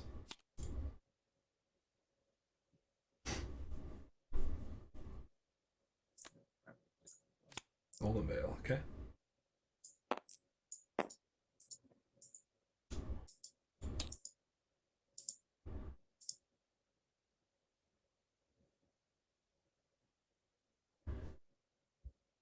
So you go. I'll attack with Linus and Shepherd at Cole. Block here, take 1.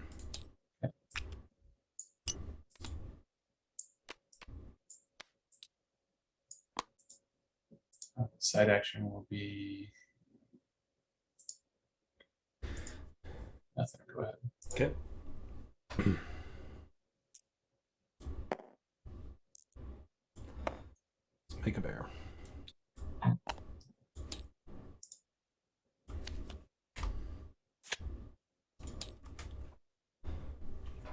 So go.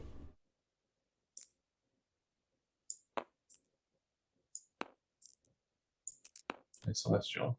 Okay, I'll play Swifty. All right. Go ahead.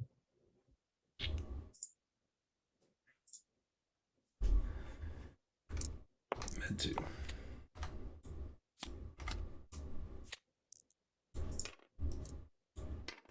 Won't go with the Celestial. That's cute. Say go.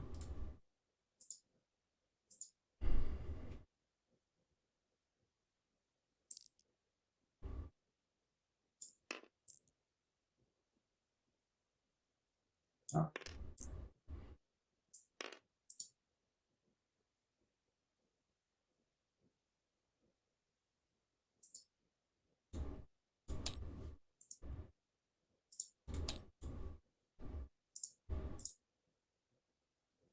Yeah, I'll make a line. Okay. Spitefingers.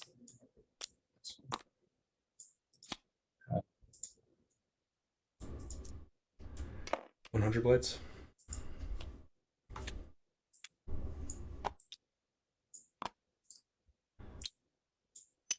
Slash line.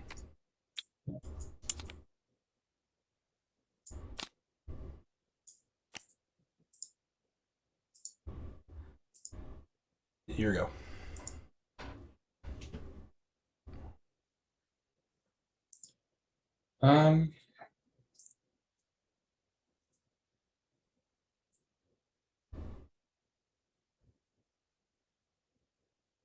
I'll shoot the Swifty.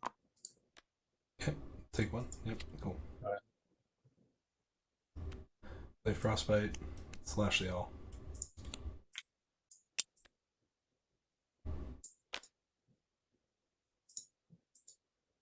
Pass. Attack for 2.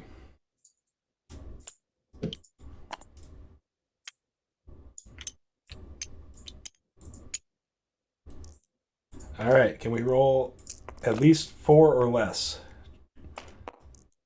Well, when you roll like 15 basics or whatever and it has no effect on the game, then you don't need to complain about it anymore. It does matter. If you don't deck yourself, it makes no difference. Absolute zero. You say so. How does it make any difference? Every card on your deck has a chance to be whatever card it is, the same chance. It's not like right, but it's not like you're like it's not a bad beat. Like it just happens, right? Like if I deck you, then yeah, sure, it makes a difference. But I'm gonna attack you for 2. I just as your main action at the top. Yeah. Okay. And then I'm gonna slash you for 1. And then say go. I guess I'm gonna make a.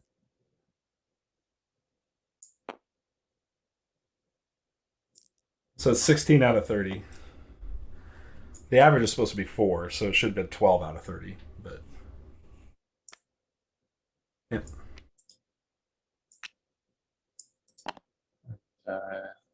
No side red. Say go.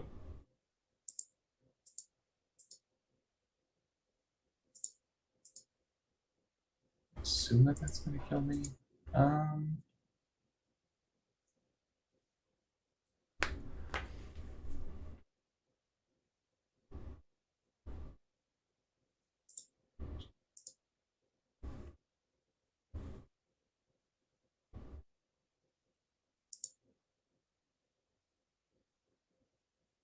gonna make an owl.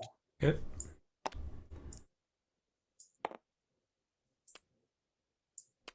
Meditate.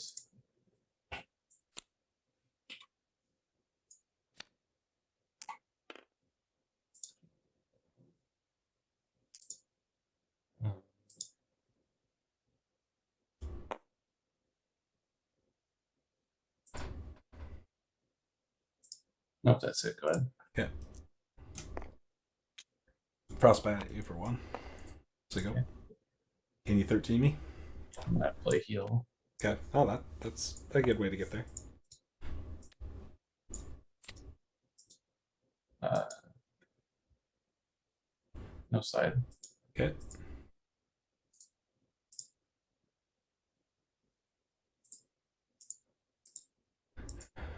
Med 2.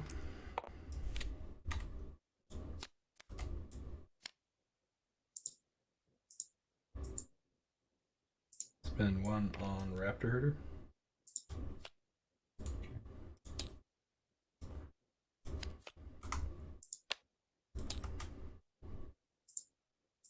And then Sigo. I'm gonna Odette the Hatchling. Okay.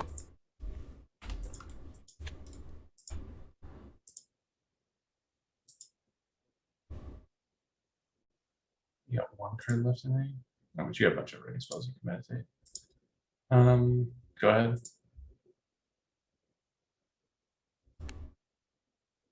What is this? Oh, Linus. All right. Sigo.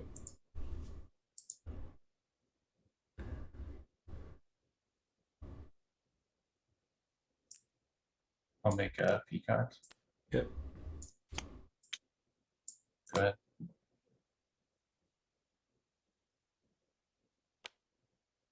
Herder will attack Odette. Okay.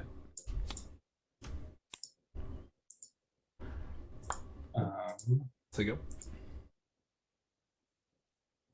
Make you discard. Yep. Go ahead.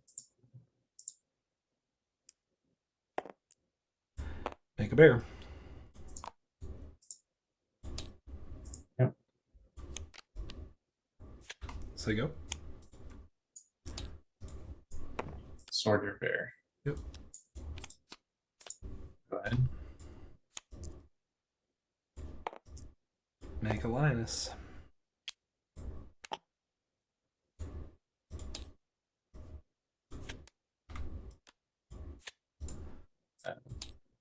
Trade Linuses. Sounds good.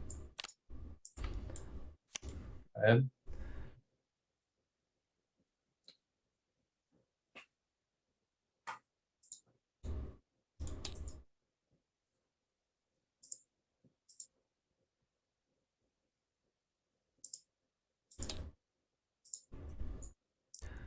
That's meditate 1. Ditching the frostbite. No, I can't do that. Yeah, that doesn't seem good. No. It's I have to do this in a specific order. Sorry. It's this is the order. First off, frostbite you. Personally. Okay. Then I'll meditate a frostbite.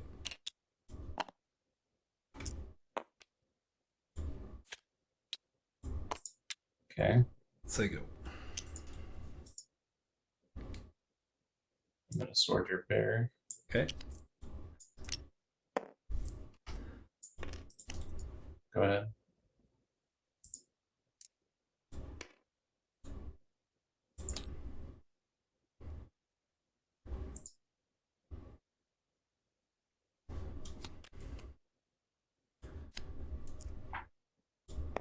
Take 1 for that. Yep.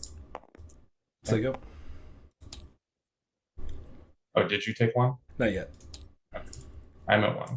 Yep. I pass. Oh, I guess, am I dead to that? Yeah. Oh. So, correctly played, I should have spent this on my sword, because this was a snake. Okay. And then I had the redirect. Ah, yeah. And then I think I'm still dead. Yeah, I think so, unless you've got another heal in your card draw. Right. So let's see what my draws are here.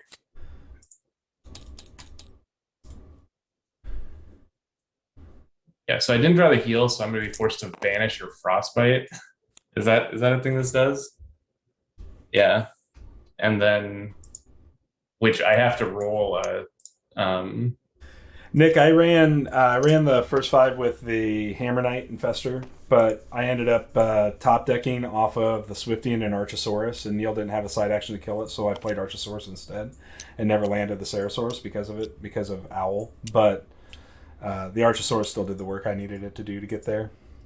So So it would have been like this, and you frostbite me, I banish it, and then I make. Do you have another guy in here? I do. I also drew. Okay, so I'm dead to Fire Archer. Yeah, I also drew the other frostbite, so I can go. The Fire Archer actually kills me. This gives me a turn. Yeah. Yeah, it was a lucky draw, I guess, in that respect. I don't know if it was still the right play. I think it's probably better to get the Ceratosaurus down. I just mind games myself out of first fiving a sword, and I think that would have been good enough. I mean, you still played all three. That's pretty good.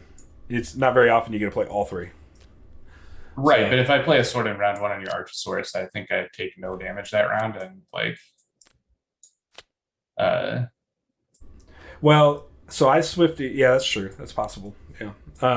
I mean, I would take at least one from Overkill on a Grave Knight, but like, I would take no real damage. I don't think.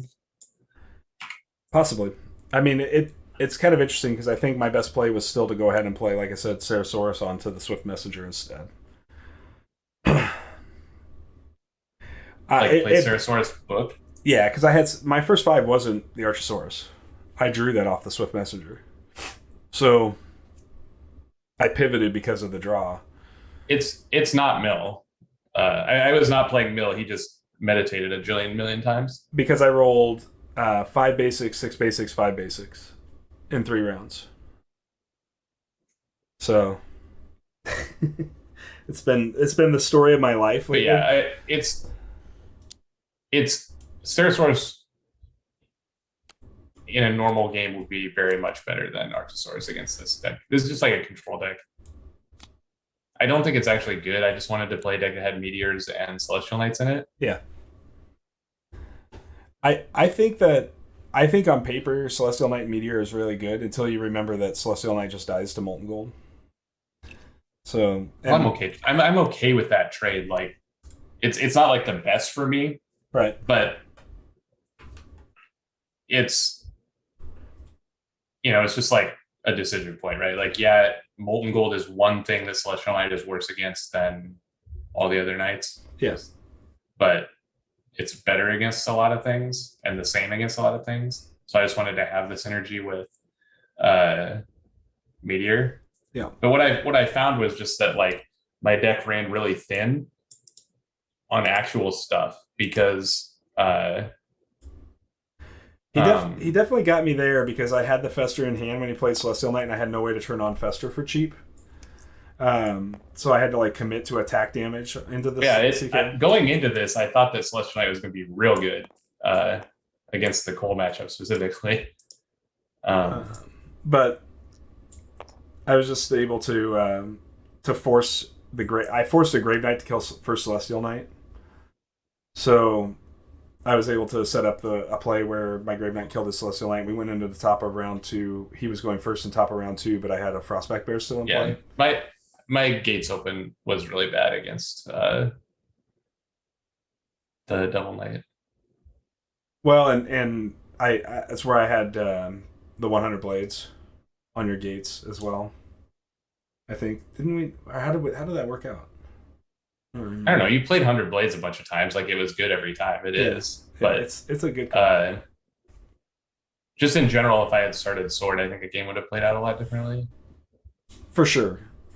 Because I do have, I think there's only 2 heals, but I wasn't drawing dead. 2 heals and 2 redirects, so like I can survive kind of a long time. But I like redirecting my dead.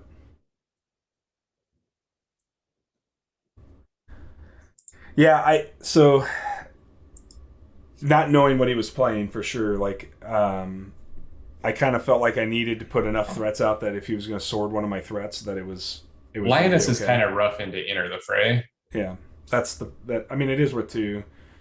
So I mean, just looking at it, I knew he was going to have Celestial Knights. I didn't know if we were looking at like Neil Celestial Knight and like potentially, I figured Meteors as well. I just didn't know if he'd first 5 a Meteor. I did not. There's there's no Neils. It's just like this is what I ran into when I was building the deck. Is like the core of the deck. I wanted to play Meteor and Celestial Knight. I thought Odette was fine because I think she's the best control Phoenixborn. And then like I'm like trying to figure out like what summons I'm going to play, like what other dudes I'm going to play, and there just aren't any of these colors. That's the 100%. Because there's no one for this. There's no one for this, and the summons are just kind of like piddly little dudes. Right. Like Lioness is really good, but it needs something else like to kind of draw some fire from it, and especially against Cole, like the 2 life just isn't enough. Yeah, it's I think the deck is really cool, Nick. I'm not 100% sold on Accelerate. Like I think it's a neat card that can potentially fix some dice for you on occasion. Well, it lets you do 2. It's like a weird water blast, right? Like, yeah, but I mean, at the cost of 2 cards from hand, that seems way more just expensive. one. The thing replaced itself. True, but you still, I mean, regardless, like I just feel like Call Upon the Realms would just be better here. Like it's slower. I don't think that he cares about the dice fixing very much. Yeah. It just like the Accelerate is like would you play a card that said 1 dice, deal 2, that also fixes 2 dice and discard the card? It's like it's kind of like a bad crescendo in that way. Yeah. Like because you are spending 2 cards, but I also feel like I just feel like the Archosaurus needs to be something else, but I don't know what that would be. Yeah. The only cool thing that this deck does with Archosaurus is Swifty, which is fine, but that card is still kind of. Yeah. I feel like I'd probably just put another Hammer Knight in the list. You know, I feel like I'd get more proactive use out of another Hammer Knight overall. Obviously, the intent is not to Archosaurus in round 1. I get that, but if it's just going to be a one-up, then I'd rather take the consistency of second Hammer Knight draw. Yeah, it's kind of a thing where like there's probably decks that can't beat an Archosaurus. Yeah. Because obviously, like, it was really bad for me when you played it because I didn't have the sword. I drew the sword, so I was okay, but right. Yeah, I mean, you played all 3 swords through that game, so you definitely took care of my big threats overall. Well, my, like, sword, bear is, like, just okay, right? Like, that was just, like, I hope I survive kind of thing. I needed the sword in round 1. The other swords were just, like, okay. I could have used Law of Sight in this game, too. It has 1 Neil. Oh, he's dropping the dad jokes in chat. What's up, German? Yeah, Nick, I think, I mean, I don't blame you for wanting to drop that, that mount. I think it's cool. I just think it's not probably competitive enough. I think that, like I said, I think there are certain decks that like probably can't deal with it.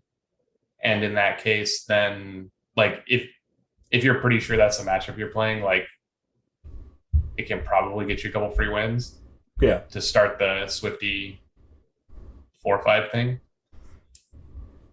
Well, and I was surprised you actually didn't block with the Celestial Knight encounter because it would open the fray, but then I was like, I feel pretty good about if I do that because I still get you for 4 damage. So okay, so here's a couple things. I assume that, like, I just wasn't paying attention when you said it was a Nick deck. So, like, if I had known that Nick was this deck, I would have started Sword for sure, because the only Nick decks I've ever seen have a bunch of, like, 3/3s and 3/4s. Fair enough. And the reason I didn't block encounter with Celestial Knight was because I thought you built the deck, and I'm like, Jesse likes cheeky, weird stuff, so the Lion has to be for Angelic Rescue, and if that happens, I will lose on the spot. Well, Angelic Rescue doesn't protect from the sword, though. No, I'm saying you in the situation where I don't have sword and you attack with 4/5, I have the play of block and counter with Celestial Knight and then enter the fray, like you said. Mm-hmm. But if I enter the fray and you angelic rescue me, I should pick my cards up and go home. Sure. Like, because that heals the 3 damage also. Right. Absolutely. Like, that would be literally the best. I don't know if you could design a angelic rescue to be better than that. Right. Right before Impossible German. Yeah, so I was just like, okay, well, I was looking at it and going like, if you have the sword, like you would have already sworded me, so I knew I was probably safe. And I was like, if I want to get the most value from Archosaurus before it dies, then because I did think it was going to last very long anyways against Odette, then I have to like, I thought if I could take the Celestial Knight with me, then that would be too juicy of an enter the fray target. And to your point, I mean, yeah, it's nice that you were thinking about Angelic Rescue, but I haven't played Angelic Rescue in a deck in probably 6 months. Well, doesn't mean in any case, not having the sword, I was way behind. You made the correct attack into Celestial Knight. Like, you shouldn't go to face there. Yeah, you should make me use the Odette guard. Yeah, because you're gonna get the 4 damage either way. Yeah. You just get the Odette guard with it that way. Yeah. Because even if I counter, you're like okay with it, right? Like the worst thing that happens is I do make that play, you kill my Celestial Knight, and then I enter the fray, you get the 4 damage anyway and exhaust my Odette. Like a million bad things. Yeah. I felt like it was the correct line when there was no sword to kill that thing right away. Yeah. So, all right. Well, we managed to make it to 8:30.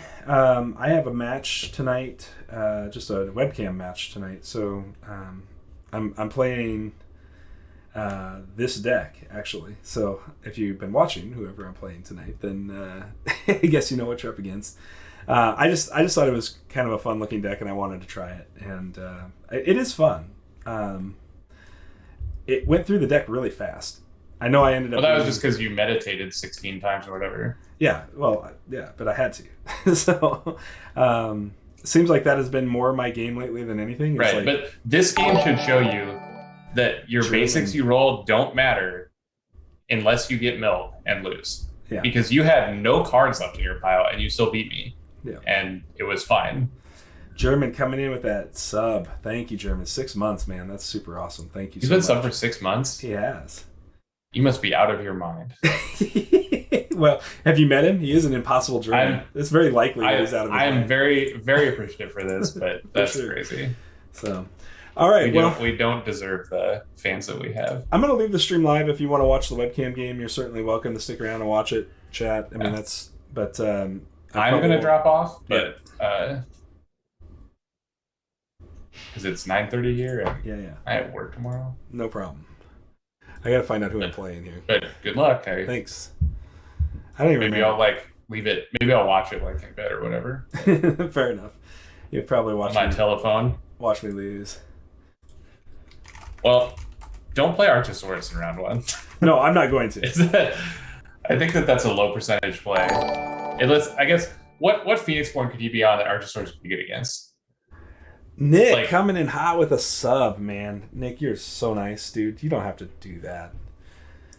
Yeah. Jeez, you guys are like gonna make us all feel like we're special or something. We're just a bunch of dudes. Just he wasn't here at the beginning of the stream when we were like kind of not saying nice things. Yeah. He's gonna go back and watch the VOD and be like, I want that $5 back. I want it back now. I want it back now.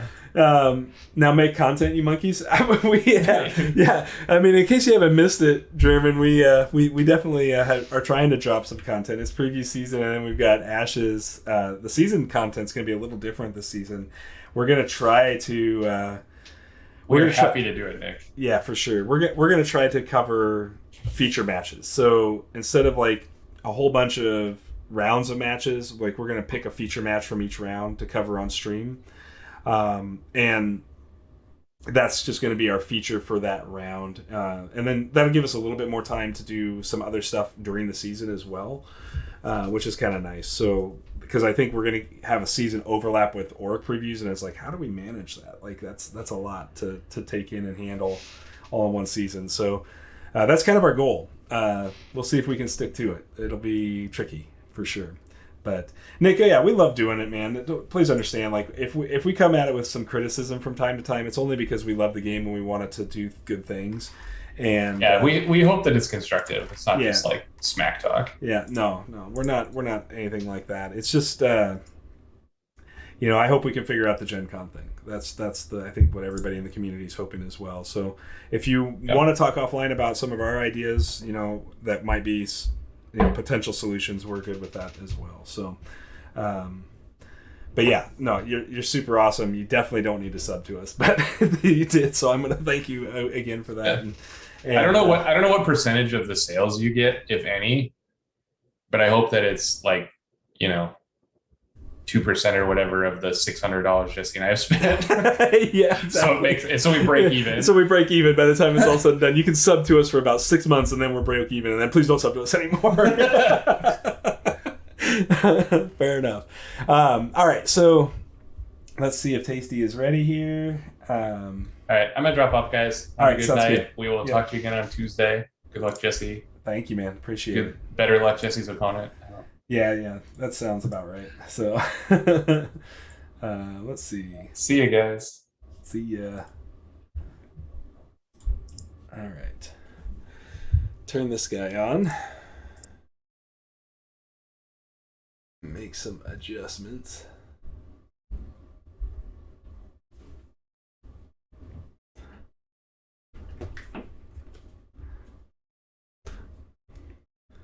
So we're super excited about Auric, by the way. Nick, like it's something I'm really, really looking forward to exploring. I feel like I don't have a clue how to run a character like Auric, so really outside of my comfort zone as a player. But it is what it is. All right, there's that.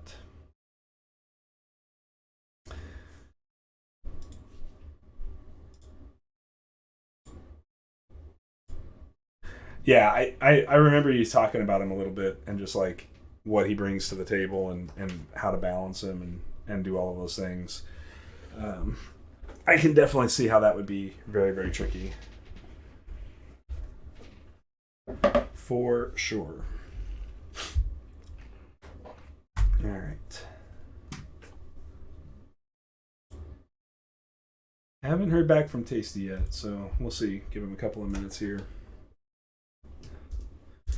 Maybe I misunderstood what day it is. Maybe I got this wrong.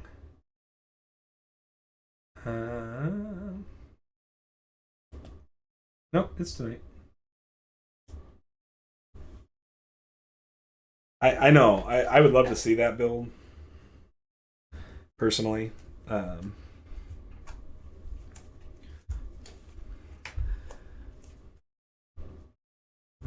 6 colors. Ugh. Yuck. Nick, come on, quit making the jank, dude. Let's play some real cards. 6 colors. That can't be good. Big, huge Neil. See, Neil just wanted to troll on stream tonight. That's all there is to it. That didn't work, right?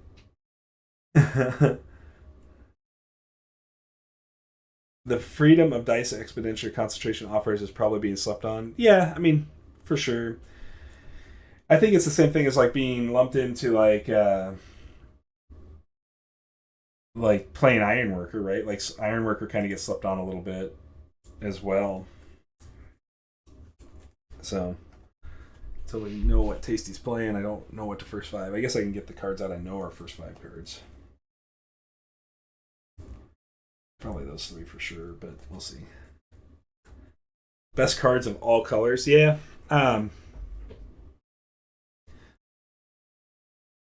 Yeah, I mean, I can see how that's possible. I kind of tried to do like a 6-color Jericho for a while, but the problem, like, ultimately is I needed to play Shifting Mist in it just to be able to turn 2 dice to the right sides consistently, and Jericho with 3 spell board just doesn't afford that. Or it kind of fixes that a little bit through the meditation trick.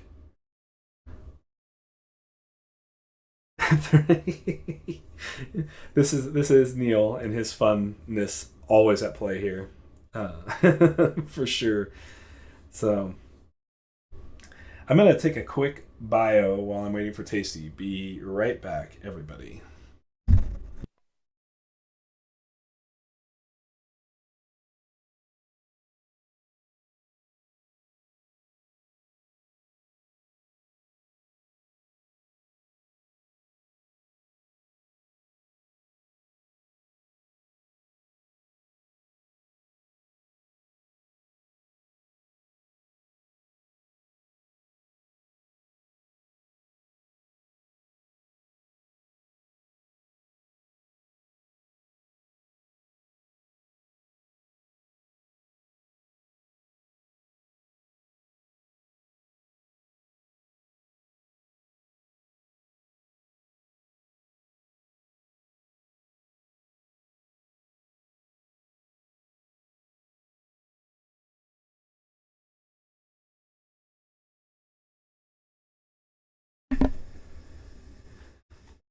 All right, I am back.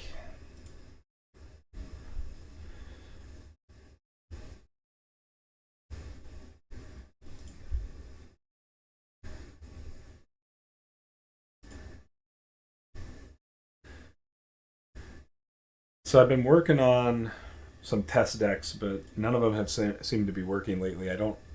It seems like every time I play something, it's not worked out this week.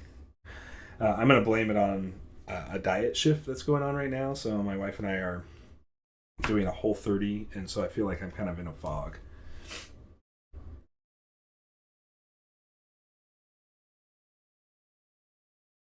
Pandas. I don't think Admonisher is going to be there, German.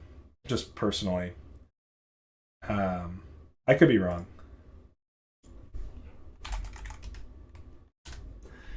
I, I mean, I just don't think Admonisher is impactful enough to the game state. And maybe Sunshield Sentry is good enough with Auric. Certainly, but five battlefield, like it's hard to want to play a Admonisher into a five battlefield. This is like kind of like playing Odette, in my opinion, where you want all five slots to mean something. But yeah, Flock Shepherd does work with it, I guess. But I mean, are you really wanting to trade O2? Like, are you wanting to make Admonisher into trading two-twos with Admonisher, or just play the Ash Spirits as one of your spellboard slots? Because you're going to give up one slot to concentration for sure, and you're going to give up one slot to the Ash Spirit. I know you got three slots left, but if you're really like trying to play mill, if that's your plan, you probably still have to play the Orchid Doves, and you're probably still in a similar boat. Yeah, I'm just saying, like it seems like it's trying to do too much. Yeah, but if it's an Auric wall, I think Sunshield Sentry's in that wall, and I think Flock Shepherd with Ash Spirits are enough, and maybe a Gilder. You could throw a Gilder into that mix pretty easily, or a Turtle Guard for that matter. I know Turtle Guard doesn't get buffed by the Flock Shepherd, but that doesn't really matter. It's a one die summon, so it's super cheap. Sets you up for a long game to have this wall of turtles, and then if you do have a wall of turtles focused, which is something you can get off of Recollect as well, then you can start exhausting big threats over and over. So I think there's like some potential play there in a stall, but as far as like this awakened state component goes, I think this is hard. This is hard to do, right? This is you're looking at 14 dice to get 7 status tokens on there. That's a lot.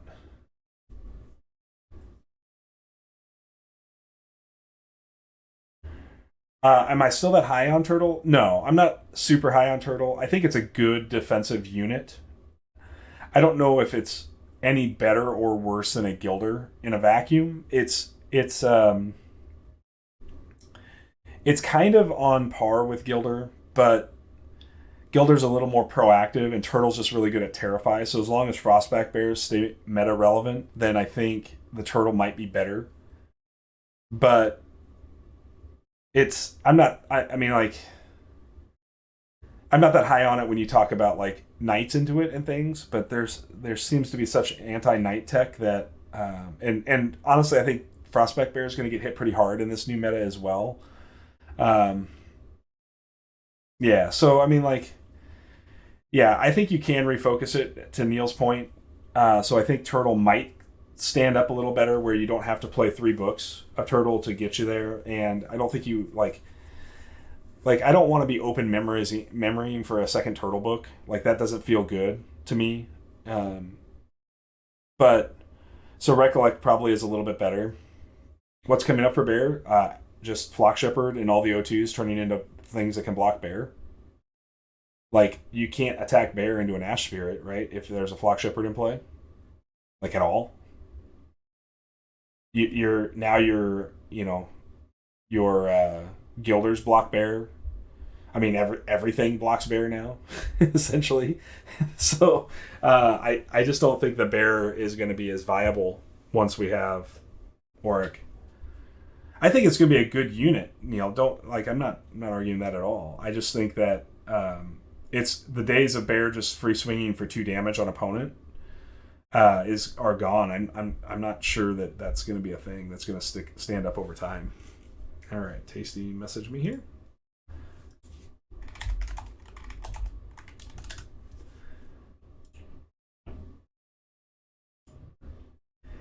Hey, Tasty.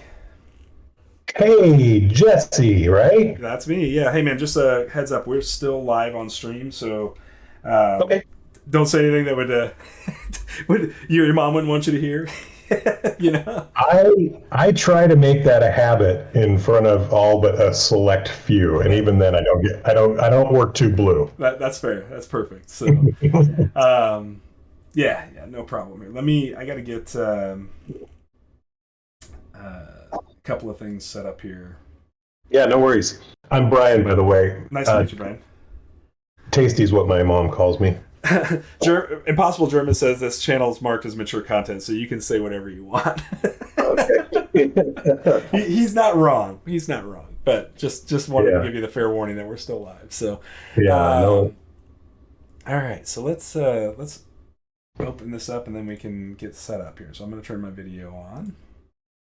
Hey, I can see you. All right. Hey, there you are.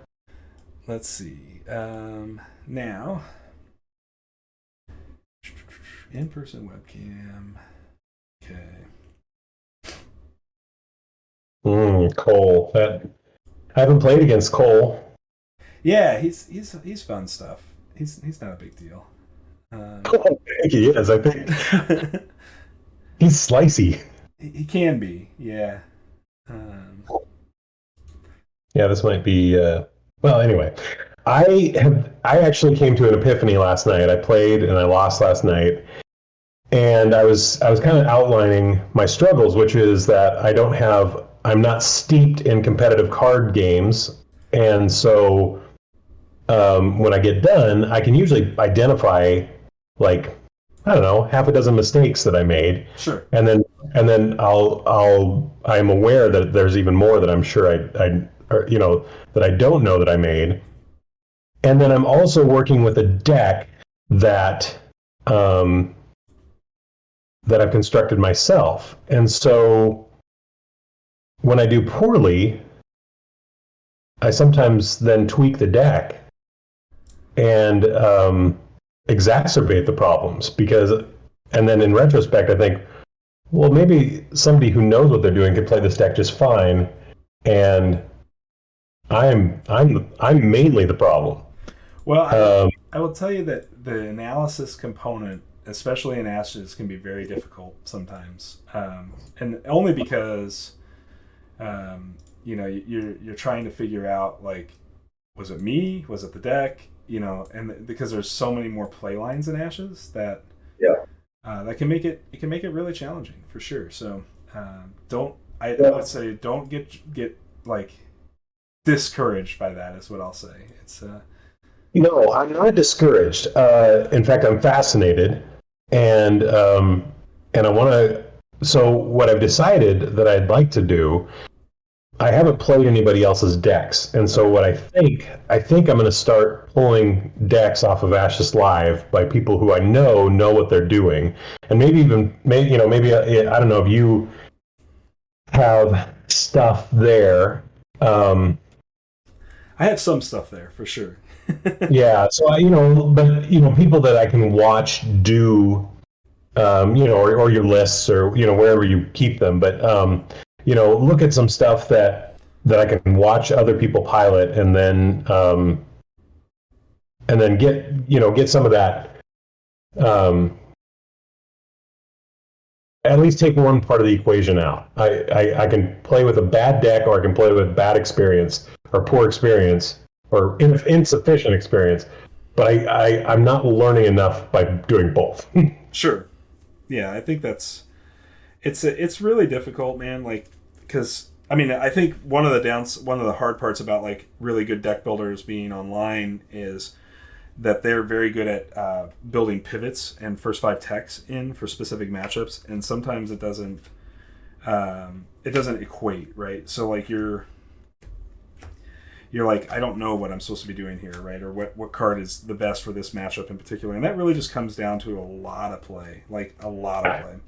And probably more than most people have time for. I mean, guys like Carl and Matt are so good at this part of it. And, you just learn from that, but it takes time. And Yeah. Can you see my screen okay? I can see. I'm looking at a split screen of mine and yours, and it's sideways. Yeah, I just want to make sure that was going to work for you. Okay. Yeah, that'll be fine. Okay. Yeah. No, and and this has hit me right. I think I mentioned that I'm doing a house project right now, and so this has kind of hit me at a really busy time. And so I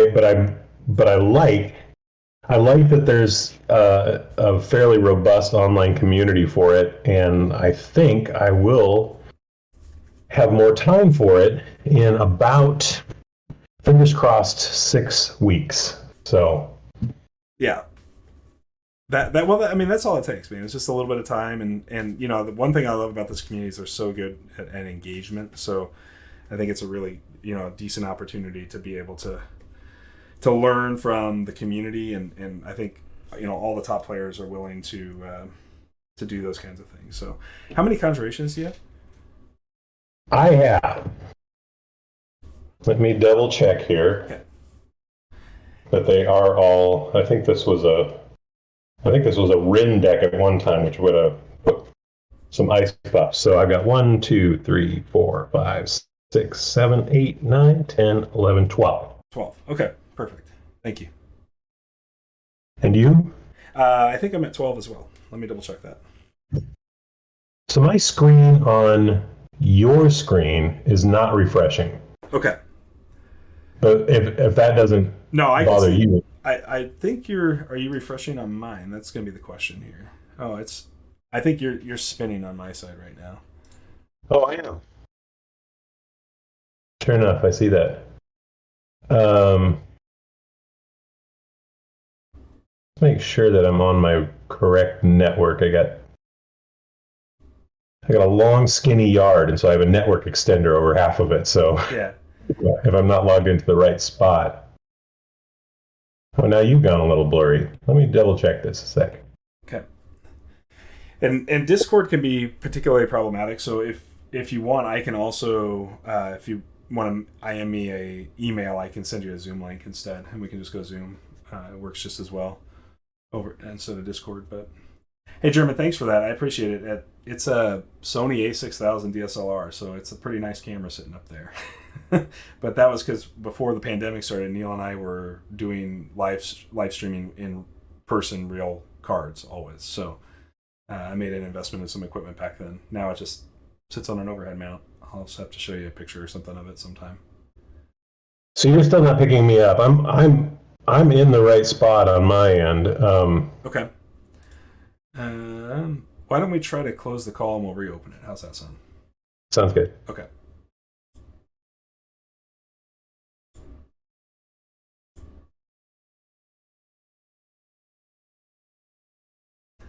What's up, Phenom? Thanks, man. Appreciate it. Yeah, we've had these mats for a while.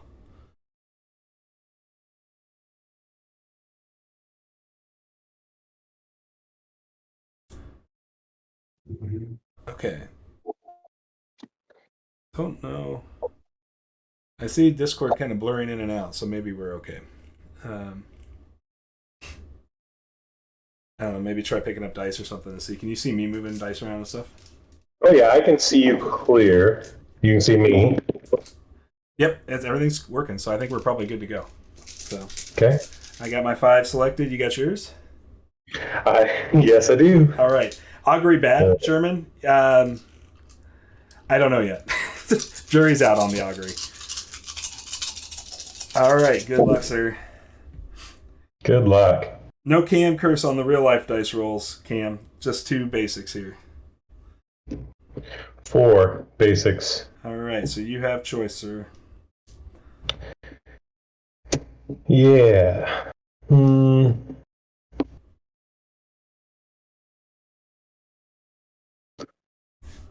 Why don't you go ahead? You want me to go ahead? Okay.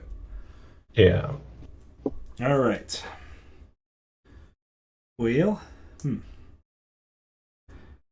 let's start by spending this basic to play a Ceresaurus mount book. And then you are up. So I'll have you pull your first player token down so that we know who's first this round. There we go. Yeah, just pull it to the side so it's not on screen. It makes it easier. Sorry. It just makes it easier for me there to you go. Yep. So you're up, sir. All right.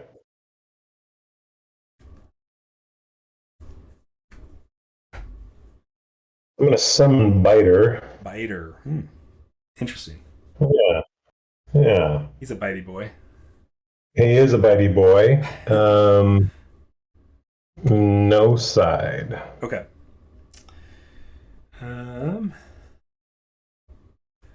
Let's go ahead and play a Frostback Bear book. And then send it back to you. Yeah, it could be a good biter for sure, Nick. No doubt. All right.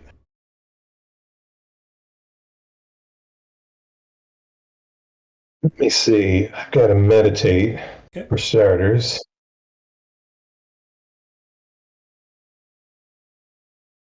Losing a choke. Okay. Pumping this up to a frog.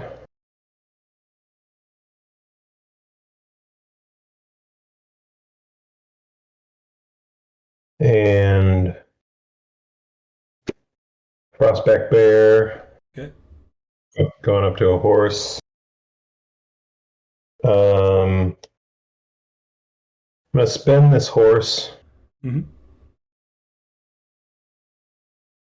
Put out a hollow. Okay. I'm going to react to your hollow here. But I guess what is the timing on hollow say? What's his when it comes into play? Okay, so you get choice here. So go ahead. All right. I'm going to turn down. I'll turn down your 2 power dice. All right. And then 1 level, correct? 1 level, correct. All right. Sounds good. Okay. Now I'm going to respond. I'm going to spend this to play a Swift Messenger. So it says, after this unit comes into play on an opponent's battlefield, you may play this unit from your hand without paying its main action cost. So I'm responding to your hollow with that. And then it says, when this unit comes into play, draw a card. So I'm going to draw a card here. And then I think you sided in main, so it's now going to be my turn, correct? Correct, yep. Okay. Let's go ahead and side action play Ceresaurus mount.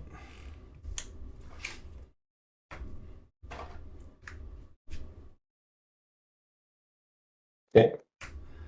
And then I will have Ceresaurus mount attack your hollow. Yeah, we'll have it attack your hollow for 3.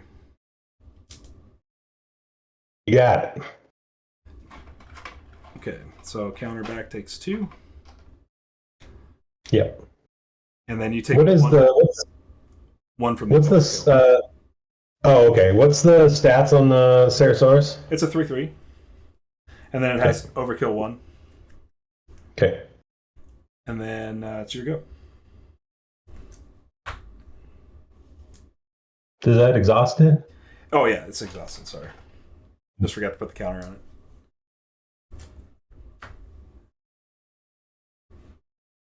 All right. Summoning the biter. Sounds good.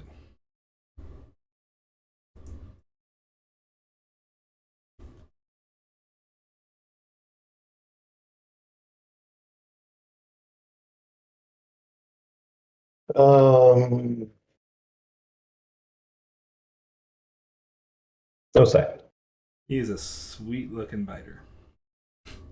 Yeah, yeah, I like him. I'm gonna play a wing lioness. Yeah. I'm gonna meditate 1. Meditate's an Anchornaut. Okay.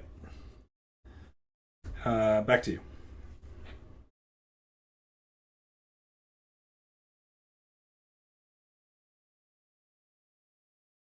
Wing lioness. Yeah.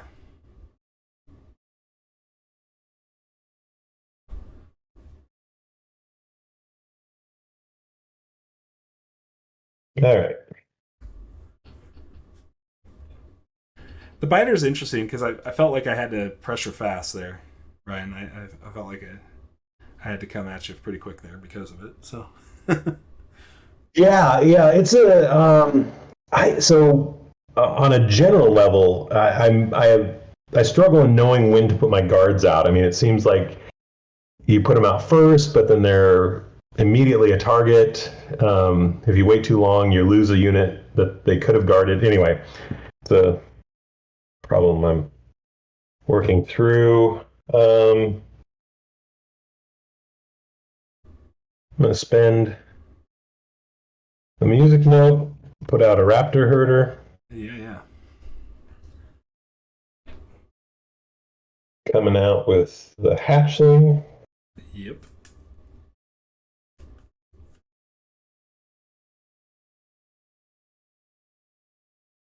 And back to you.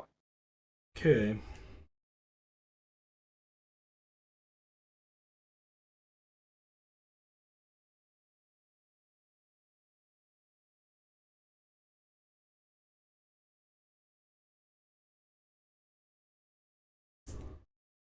Let's just go ahead and summon a Frostback Bear here.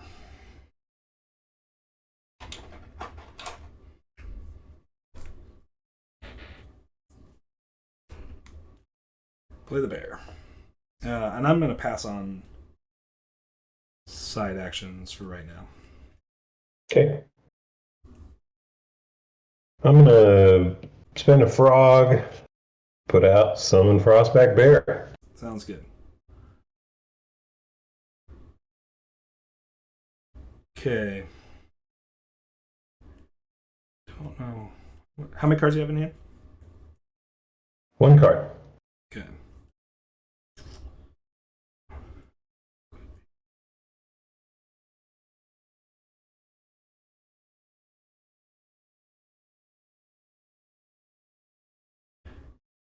Let's make the wing lioness. Mm-hmm.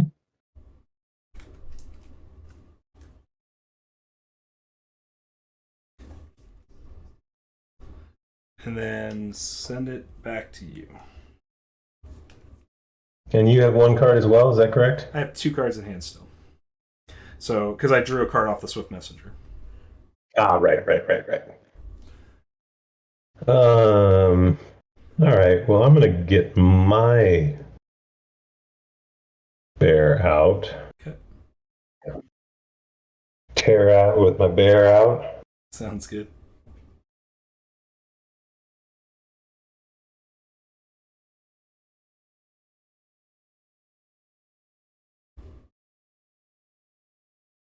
And no sight.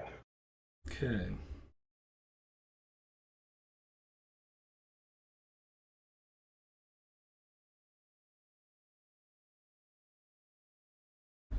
Let's Lioness attack the biter. She's 2 attack. Yeah, she has stalk as well, so she can't be guarded. Ah, yeah. All right, you got it. Okay. And then my side action, I'm going to slash The hatchling. No, I'm gonna slash the herder. Sorry, we're good. Okay.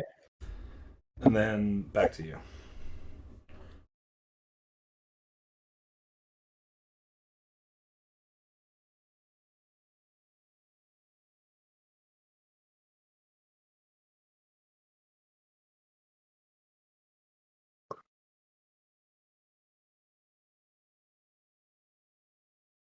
Hmm.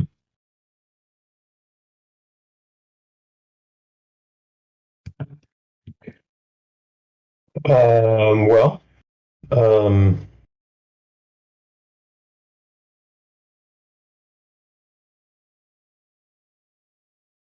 you're hanging on to one. You got one die left. One die, one card. All right. I'm gonna put out Augury. Okay. Sweet. If Impossible German is still German with up the there in augury. wonder. The hot take. You knew Yeah. he had augury in that pile. How? I don't know. That's funny.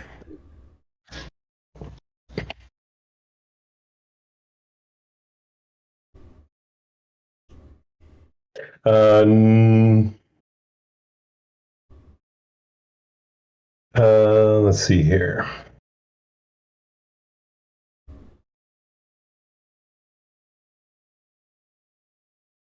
I'm gonna. I'm past my side action right now. Okay.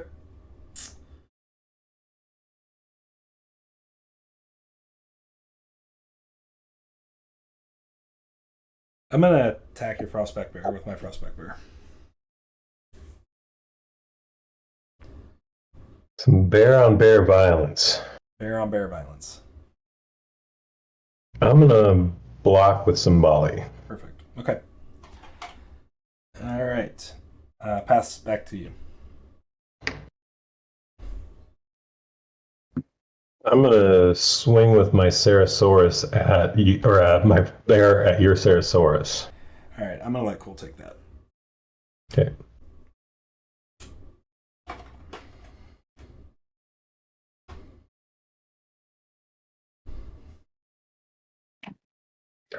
And then my side action, I think I will just pull this now. Okay. And I'm going to go hunting for a 3. I'm pulling out Huntmaster. Okay.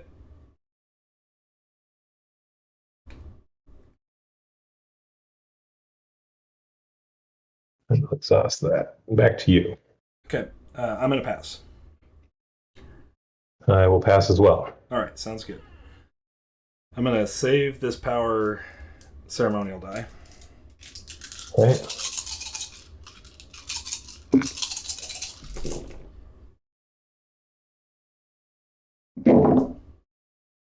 All right. Cam Curse comes back in full effect. 5 basics.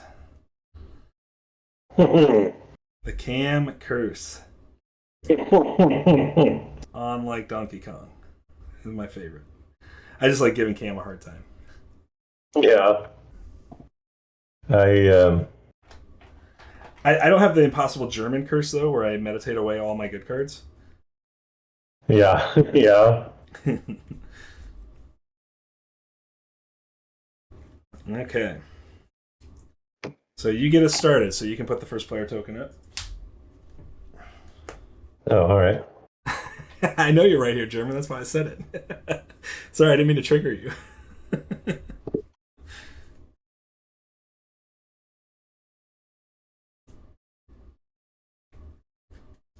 Alrighty.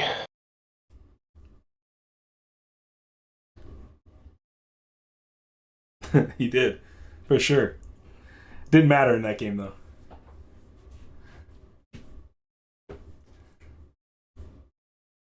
Interesting.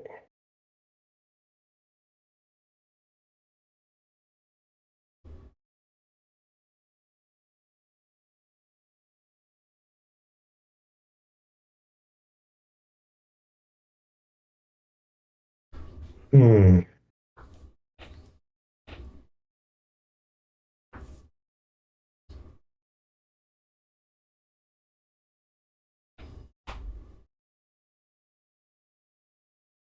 Echo's good. Yeah, German. I think Echo's good for sure.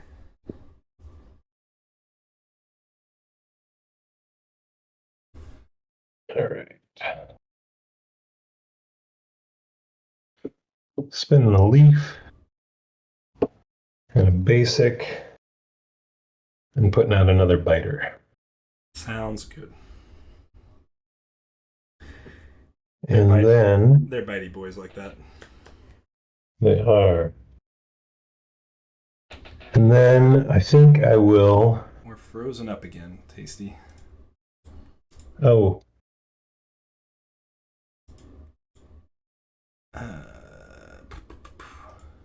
Don't know why we're losing video on Discord tonight. I don't either.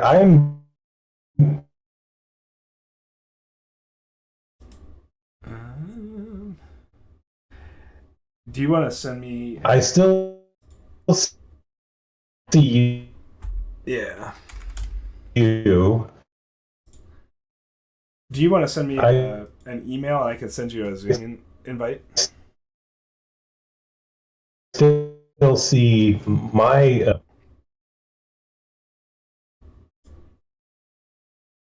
You want to jump over to Zoom? Yeah, that's what I was going to suggest. Okay. It'll probably be more stable. So if you want to just PM me a email, I'll send you an invite to it. Okay.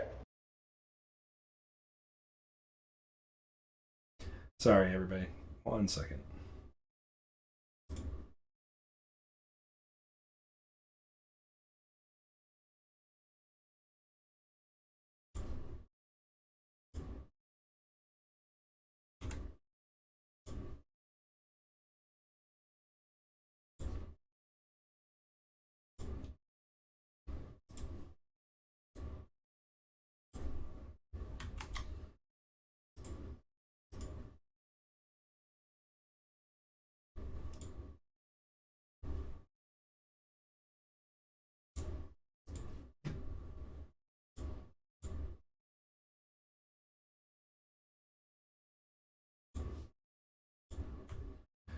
Try that.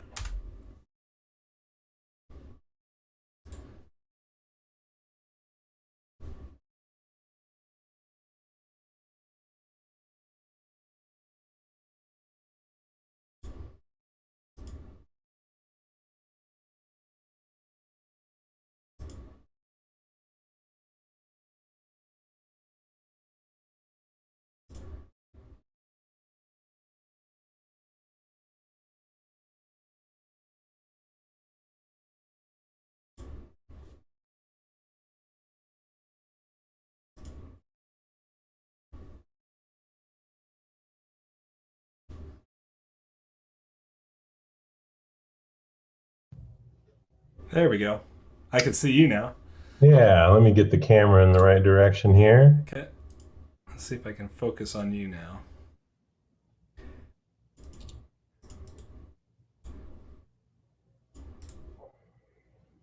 You. No. Okay, that's just the way it's going to be. All right, so now I got to get it re-added on the stream over here. Okay.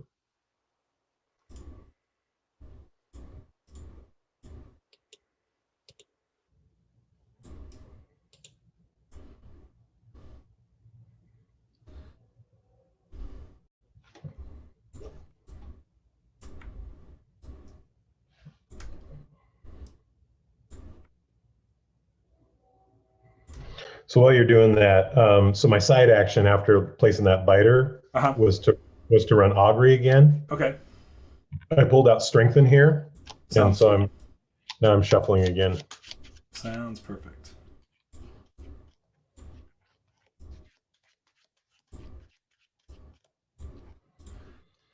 Man, Zoom has so much better image quality anyway, so appreciate that.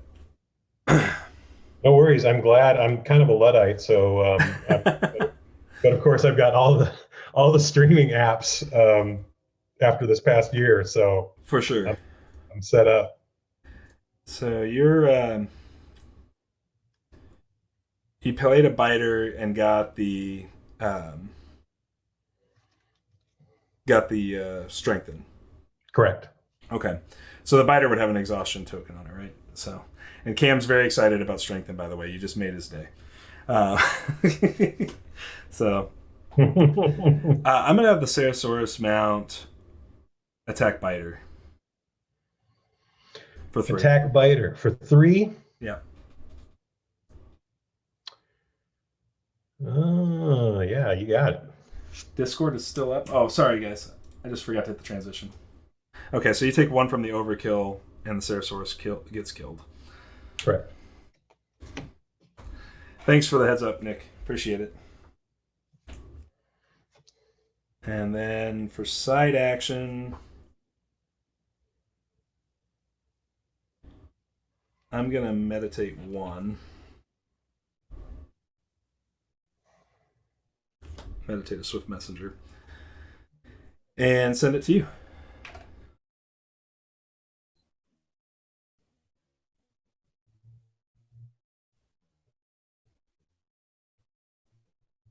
Did I lose you?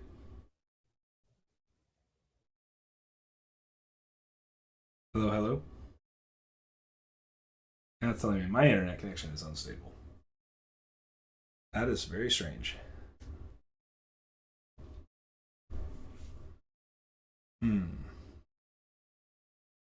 Guys, I may have to kill the stream. I don't know. Did I get you back? Okay, I got you back. Cool. Sorry. Yeah. It's back to you. I'm sorry. Yeah. Oh.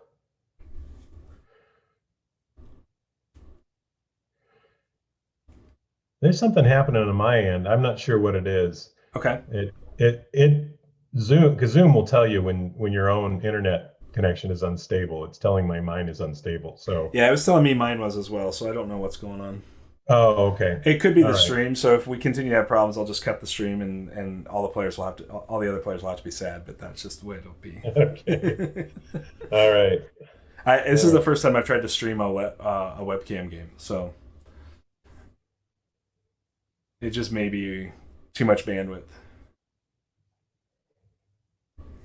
That's true. Yeah, that's pretty resource heavy. I mean, I do have gig up and gig down, but you never know.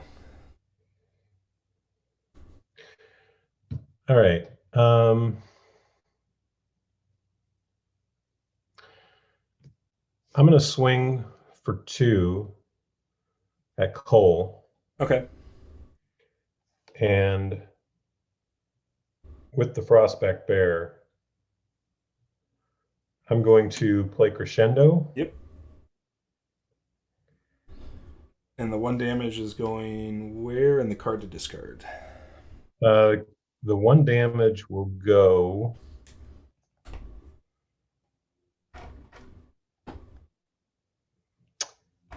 That's a good question. I'm putting the damage on your bear. Well, yeah. Yeah. I already killed him. Yeah. He's a dead bear. That's a good question. I thought that I might put it on the bear. No, I'm going to put it on the hatchling. Okay. Sounds good. Hatchling goes, and I've got to discard a card and pay me die. I'm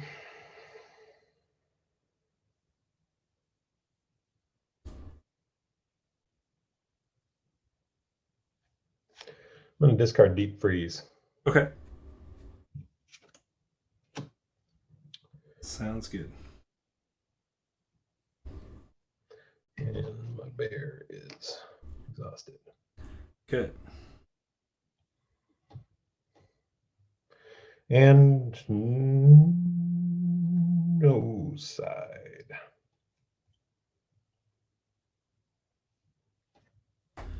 I'm going to go ahead and summon a lioness here.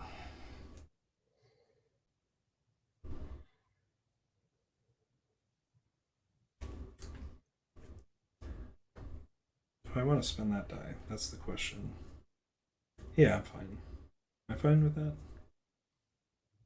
Yeah, I'm fine with that. Okay. And then I'm going to meditate 1 here. Raptor Herder. Okay. Back to you.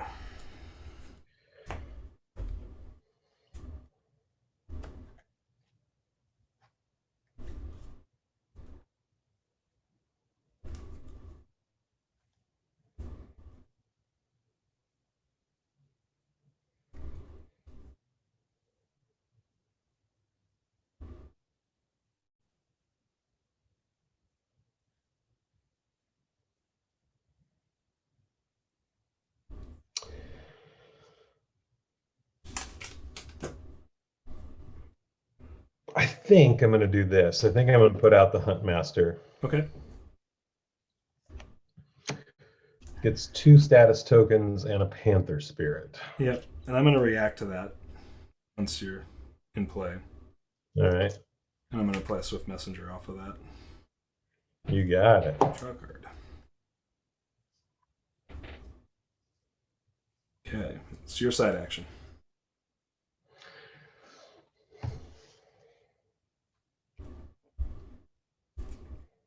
No side. Okay.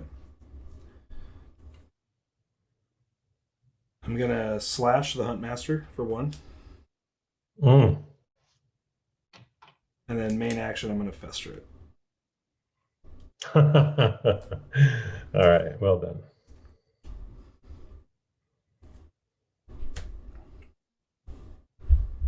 And then it's going to be back to you.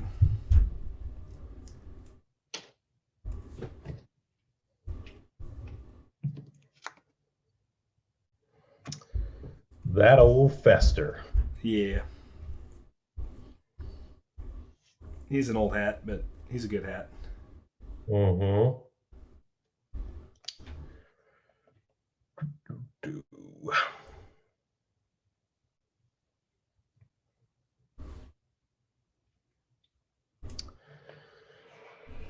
All right. I'm gonna swing with the Panther Spirit at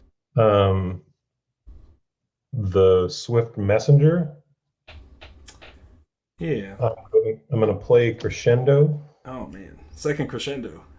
Second Crescendo. I'm gonna Okay. discarding a Purify. 3 And, damage to the Linus. 3 damage to the Lioness. Okay. Sounds good. So I'll block and counter the Panther Spirit then. Yeah, you got it.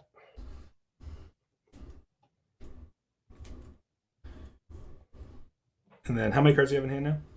1. 1. Okay. Cool. And if you think real hard, you know what it is. Yep. I do know what it is. You're right. Oh, I guess you didn't have to think that hard. I'm gonna put a Frostbite down and then pass back to you. Frostbite. Um,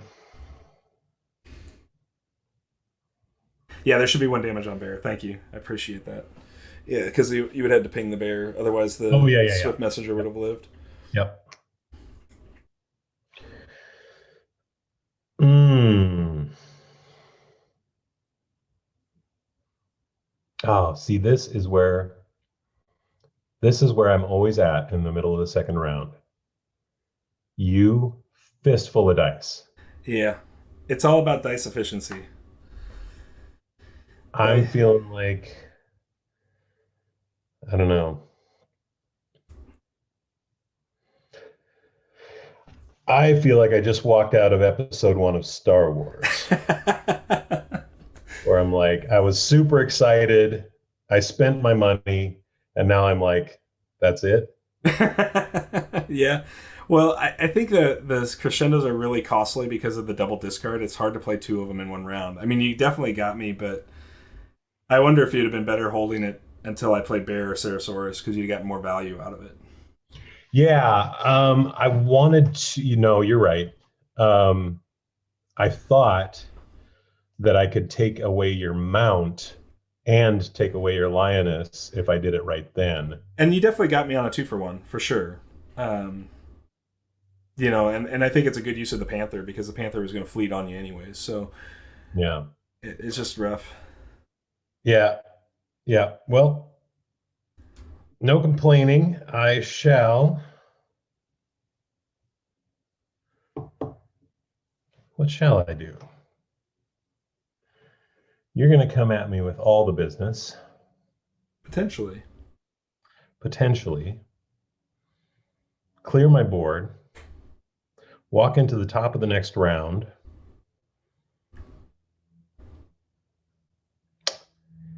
That's rough.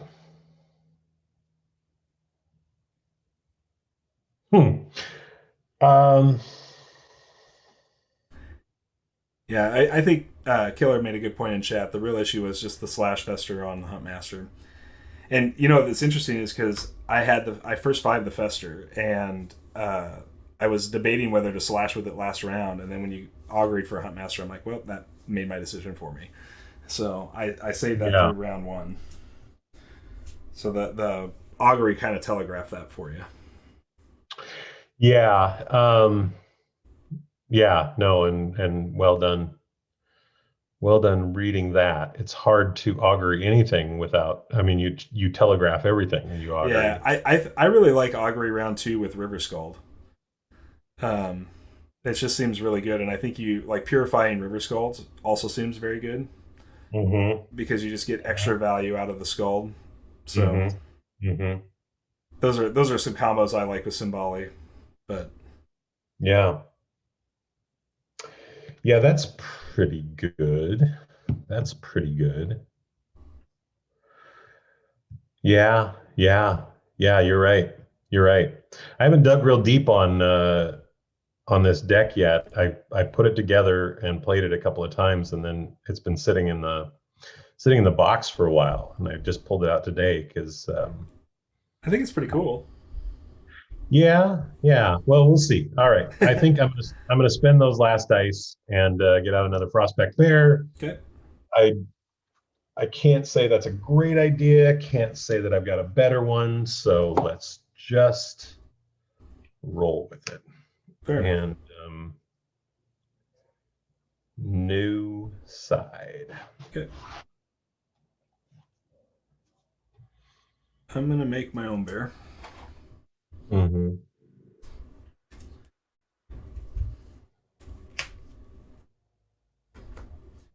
And then no side action.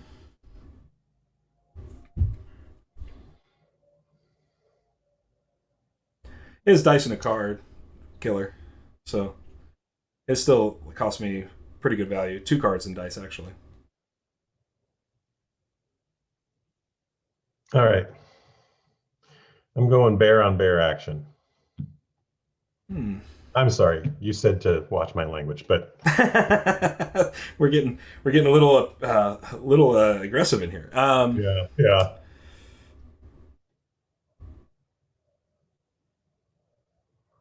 Huh. Okay. What do I want to do here? Oh, good. It's the best I can hope for at this stage. How much damage is on Symboli right now? 4. 4. Okay. Um.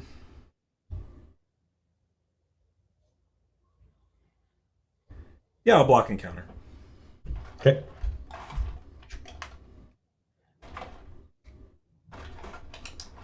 Nah, it's not dead. It just takes 2. My bear's only 2 attack. Oh, right. Yeah, yeah.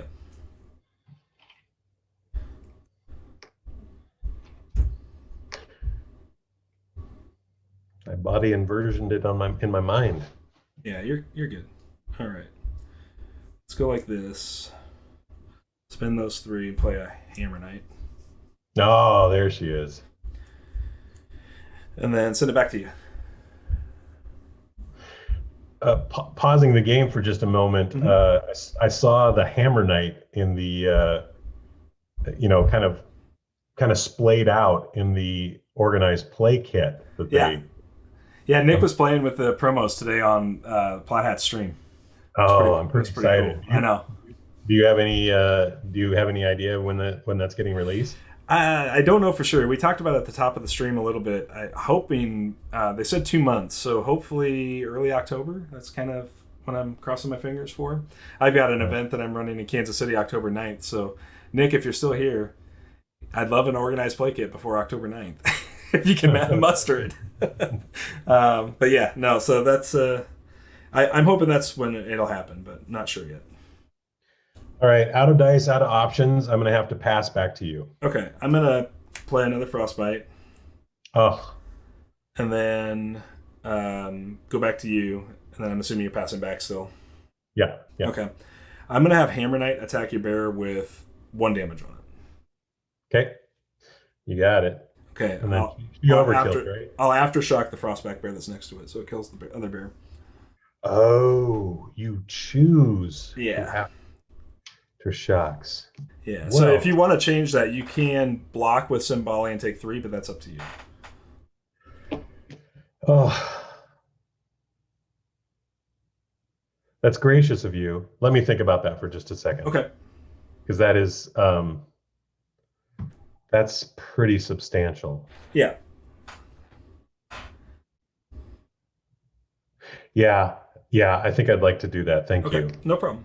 So there will be 1 damage on that one. Yep. 2 damage on the other one, and then Symboli will take 3 and go to 7 then. Okay. Okay. Perfect. And she has 19 health, right? Correct. Okay. I'm gonna side action slash the Frostback Bear. That's got 2 damage on it. You got it.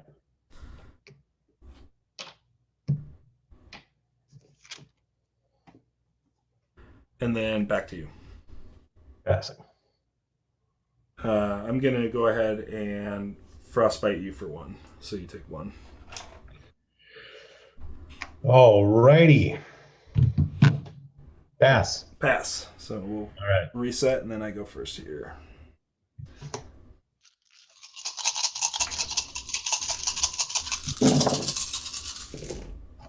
All right. No cam curse this round. No, you gave it to me. Sorry.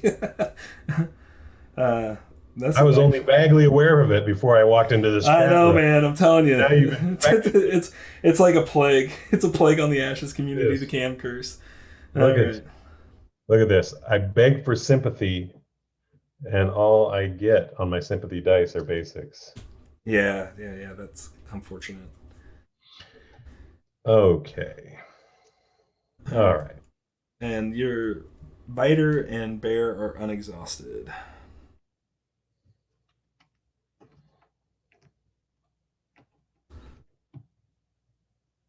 I don't know. Do you only have 9 dice? Let's see. 4, 5, 6, 7, 8, 9. I only see 9 dice. Are you missing a die? Good catch, Cactus. I am. Let me go to my box. It's probably sitting in a corner. That'd probably make a big difference. Playing 9 dice versus 10 is pretty rough.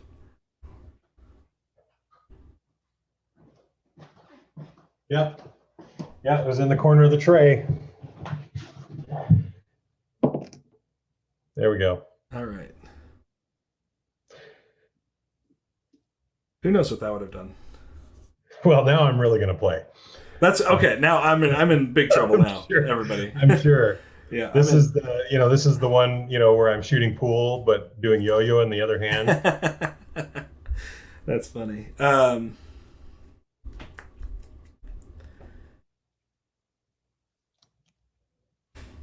Let's take my bear into your Symboli for 2.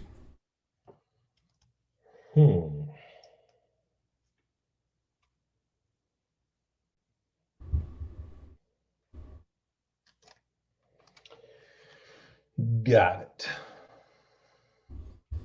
I'm going to regret that, but you got it. Oh. So we go to 10. Okay. And it's back to you. All right.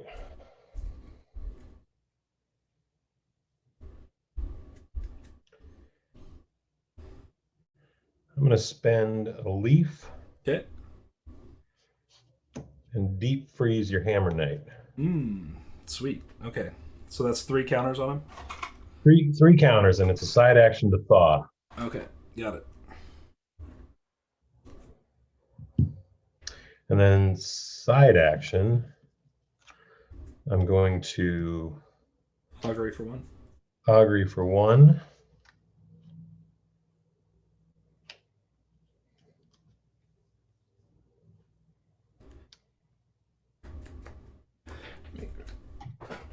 The deep freeze here. I'll put it on my board so I know what it is.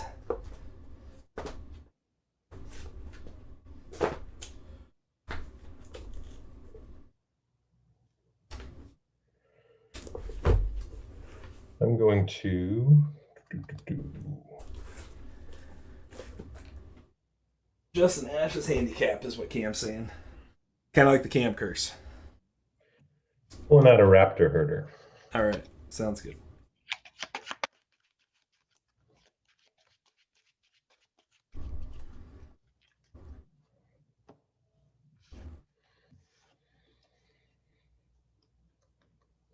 To you. Yep. Okay.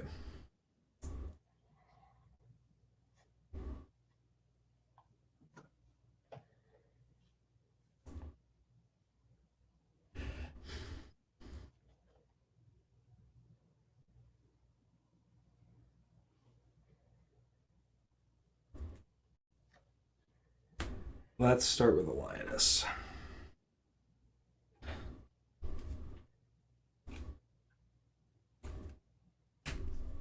Then my side action is I'm going to thaw the Hammer Knight. Okay. Back to you. Hmm.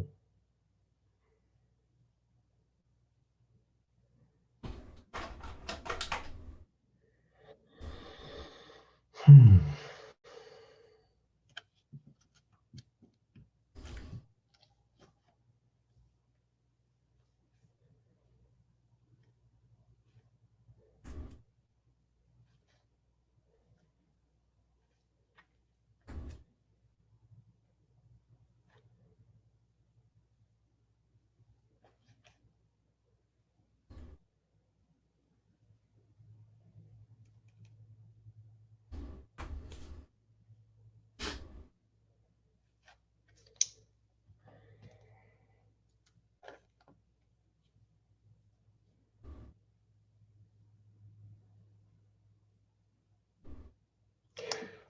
All right.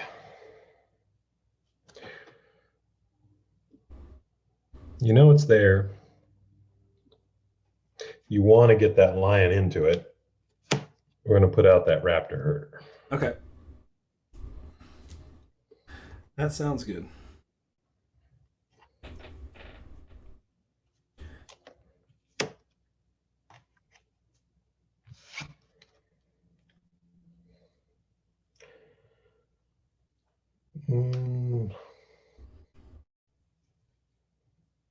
No side. Okay. I'm going to play Accelerate. So draw one card. Oh, accelerate. Change two dice. So we'll change this dice. Change this dice. And then my side actions, I get two side actions here. Yeah, you do. But I'm going to play a main first. Okay. So I'm going to do this and play a Fire Archer to deal 1 damage to you. Got it. Side action will be to mount the Fire Archer. Mm.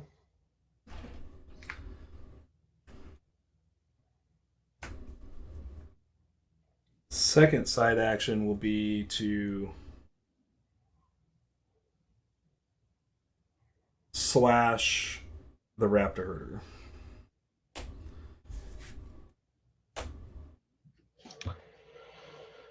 Well, you know what you're doing. There's no denying that.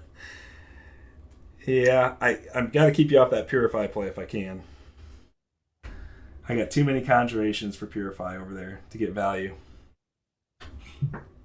And so it's back to you.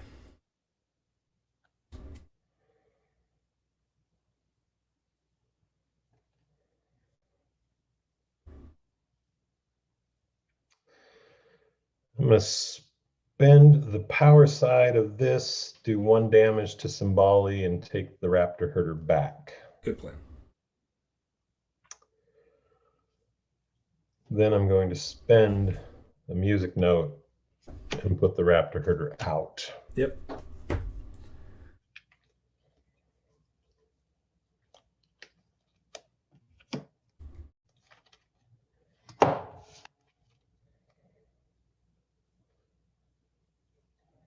Okay.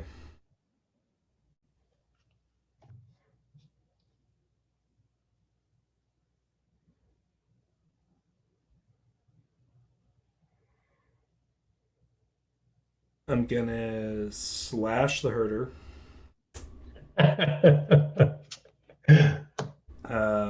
So much slashing. Yeah, main action is gonna be Frostbite a hatchling.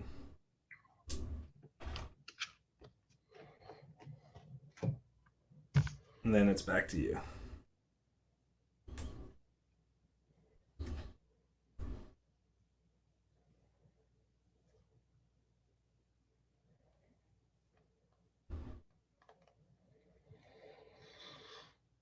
Hmm.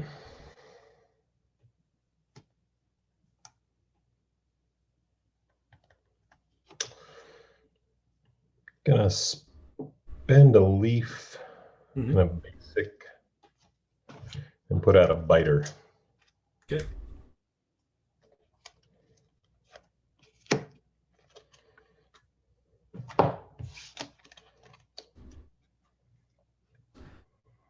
Side action?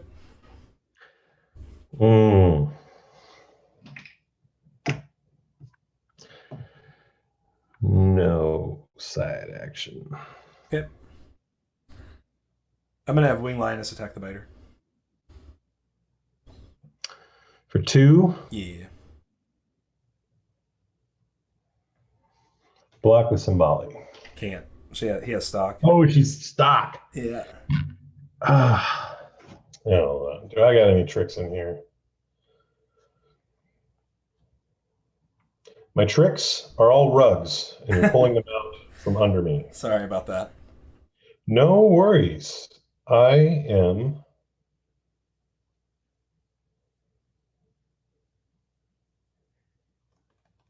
What am I going to do? Yeah, I'm going to take it. So I'm going to do 3 back. Yep. And then my side action is I'm going to thaw the Hammer Knight. Yeah, you are. Back to you. Hammer Knight's 3/4. Is that one of the 4 3s? It's a 3/4. 3/4.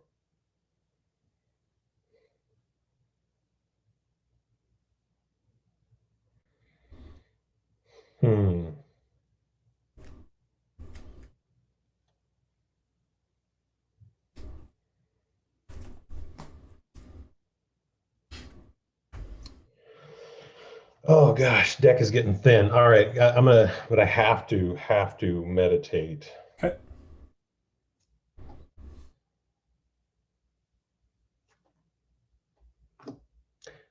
Close combat. Yep. Brings me up to a frog. Yep. Another close combat. Okay. Brings me up to, you know what card that's great with? Biters. Yeah, close combat is very nice with biter.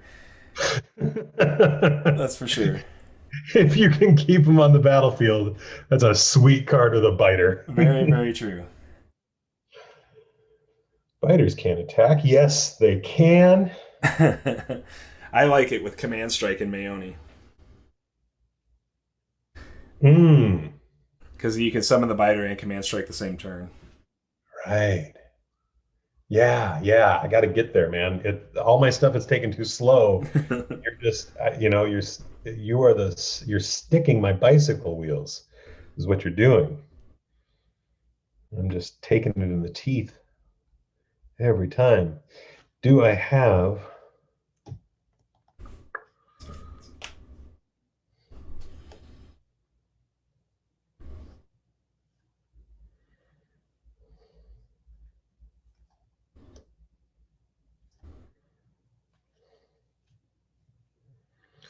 Yeah, I'm just swimming uphill here. And you are sitting on, fist full of beefy dice. Yep. 3 big dice left, so.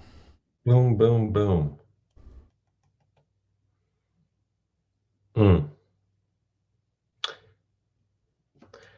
If that's the case, I haven't taken my main yet. I'm going to meditate 1 more. Okay. It's a raptor herder. Okay. We're going up to a horse. How many raptor herders do you have in the deck? Or in the discard right now? I bet I've got 3. Let me look. 1, 2, 3. Okay.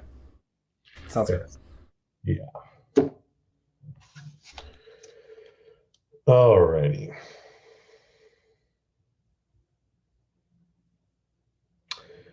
And if that's the case, I guess I'm gonna spend my frog Mhm. and a basic and pull out another bear. Okay. Scare bears. Scare bears everywhere.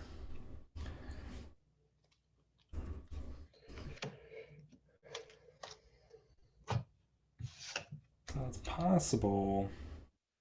Okay. I'm gonna. Ceratosaurus Mount is going to attack um, the undamaged Frostback Bear Mm-hmm. for 3. You got it. Doing 2 back. Okay. And then you take 1 for the overkill. And then my side action is I'm going to finish thawing out my Hammer Knight. Yeah, you are.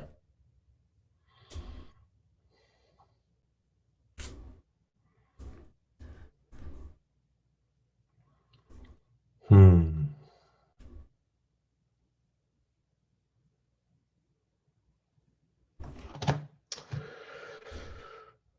All right. I'm going to spend ceremonial die. I'm going to do 1 to Symboli. I'm going hunting for an ally. Good.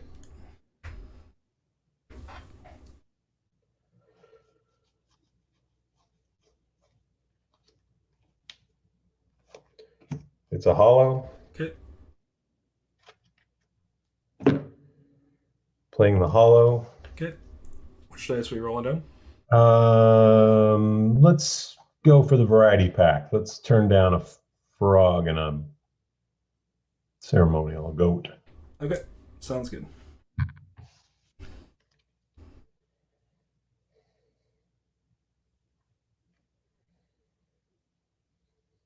Okay, I'm going to make a Frostback Bear then.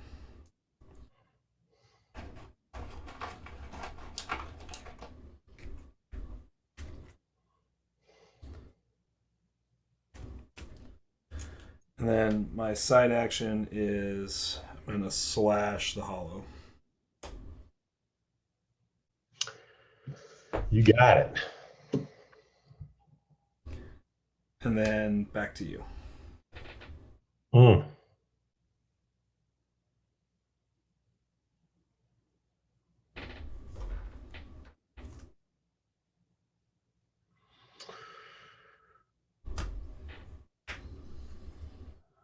This is it.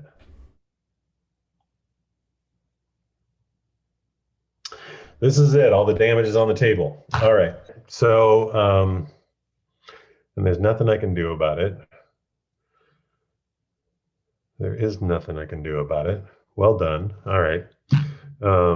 You want this to play out, or you want to? You want? It's up to you. I don't actually have it won yet. I don't think because I think you do. So I don't have the only thing I can attack with is the bear. It doesn't matter who I do it to. You block with coal. Yeah, And that's true.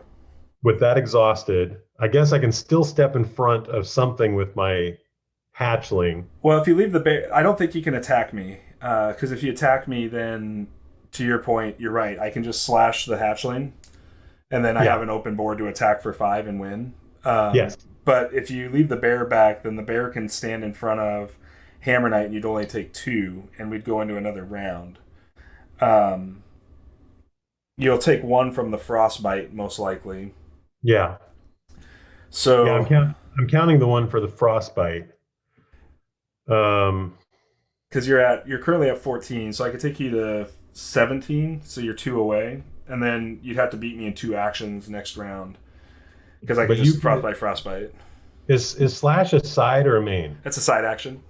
It is a side action, so you can't slash and frog at the same time. No, but I can slash and frostbite on the same turn because frostbite's a main action. Right. All right. Well, for my own edification, let's string this out if you've got the time. Yeah, I'm good. Okay. Then so I would suggest passing because I'm not. Yeah, that's what I have to do. I have to pass. Yeah. Okay.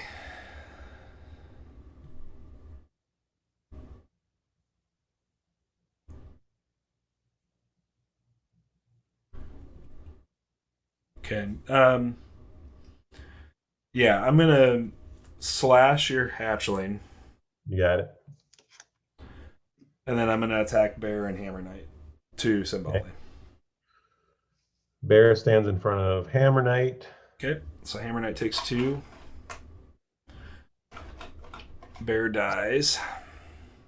Symboli takes it. Takes 2.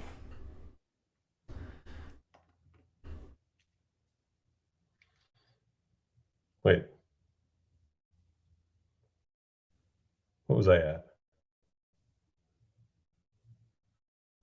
You were at. Okay, just shell game. I think you should be. We'd end up at 17 when we're done. So 16 is correct right now.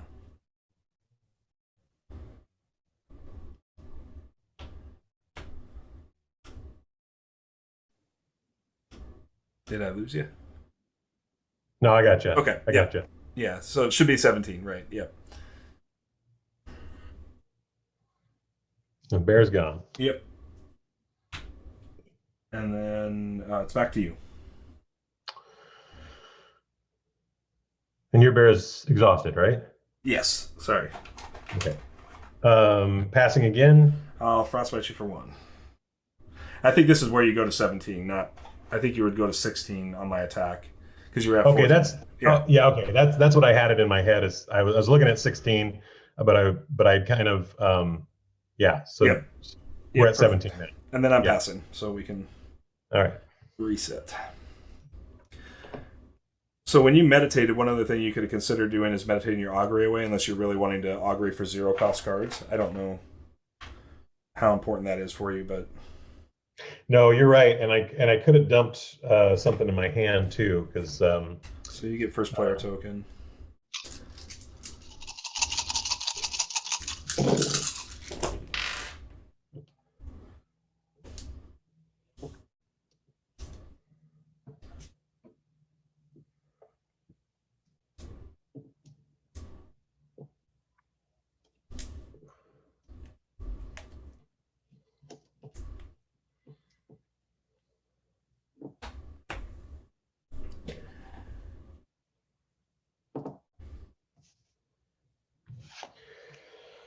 now.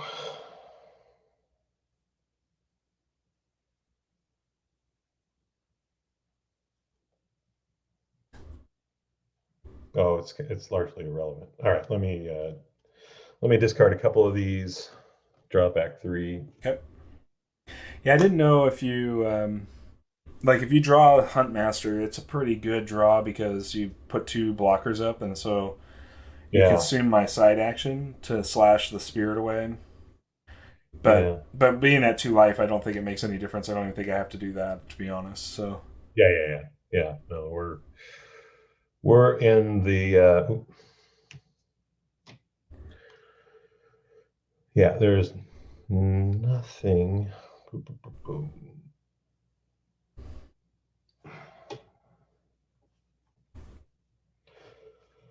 Nothing here. So,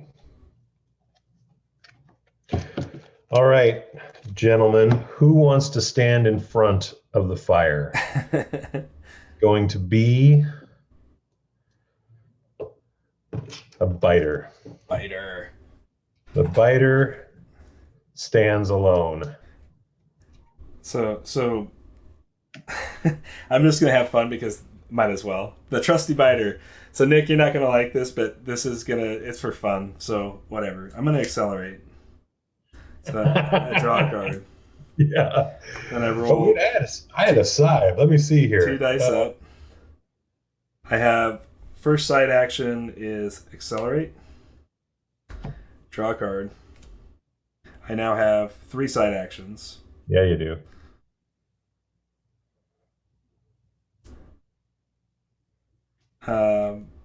Side action number 1 is Anchornaut / the biter. Side action number 2 is Fire Archer / the biter.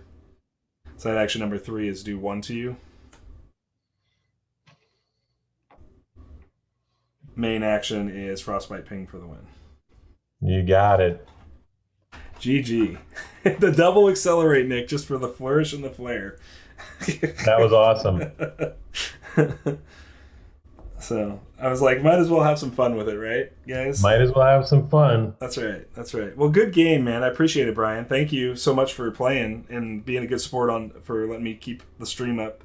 I know everybody appreciates that. So Thank you. I'm glad if anyone was entertained, and yeah, I'm happy to have met you. I see your presence around Discord and on YouTube and that sort of thing, and a champion of the game, and Yes. that of course is appreciated, and because it benefits all of us, and it's super pleasant to meet you. Yeah. I mean, I wish you the best of luck in your Ashes journey. And if you ever want to get some other games in, and let me know. I'm happy to help teach or do anything needed to help you move along in terms of progressing. So I may take you up on that, Jesse. Yeah, maybe a little bit down the road. I might get my house project buttoned up, Yeah. and I hope to run into you again. For sure. All right, Brian. Thanks so much. We'll see you around. Have a great night. You too. All right. Nick, maybe I'll just play your Cold deck in season 4. This deck is funny. It's a funny deck. I rolled like fire that whole game, guys. Just put it out there. Yeah, I might. I don't know. It's kind of fun. It probably gets eaten up by like lots of hard removal stuff, but yeah, who knows what people are going to play. So Ceratosaurus is good value. I enjoy that a lot in this deck, and this is the kind of deck that like plays Frostback and Ceratosaurus every round. It's kind of cool. And it just does a really good job of dealing with a lot of small threats. Yeah, it does in this deck. It feels really, really good, for sure. So I was just laughing. I was like, I guess I draw double accelerate and flourish win here when he plays the biter. So, or I just like kill the Frostback Bear and then attack with my whole team. But I thought it was more cool to kill without attacking there than it was to not. It was just being dumb. I just could attack outright and win the game, but whatever. But yeah. Well, I appreciate everybody. Got to go for the multi-slash for sure. It's just like one of those flourish things, right? Like it's all it is. So plus, I mean, like I end up with a grip of like super dice at the end of that. So okay. Well, everybody, thank you so much again. I appreciate it. I'm gonna go to bed. Actually, I got to call my mother. It's her birthday, so I'm going to call my mother, and then I'm going to go to bed. But I had a lot of fun with everybody tonight, and thank you for hanging out. Thank you for all the subs. Again, I can't even fathom how much that means to us. So, and then we'll be back, what is tonight? It's Thursday? So we'll be back Tuesday with more Ashes. We'll go from there. So thanks, everybody. Take care. Have a good night.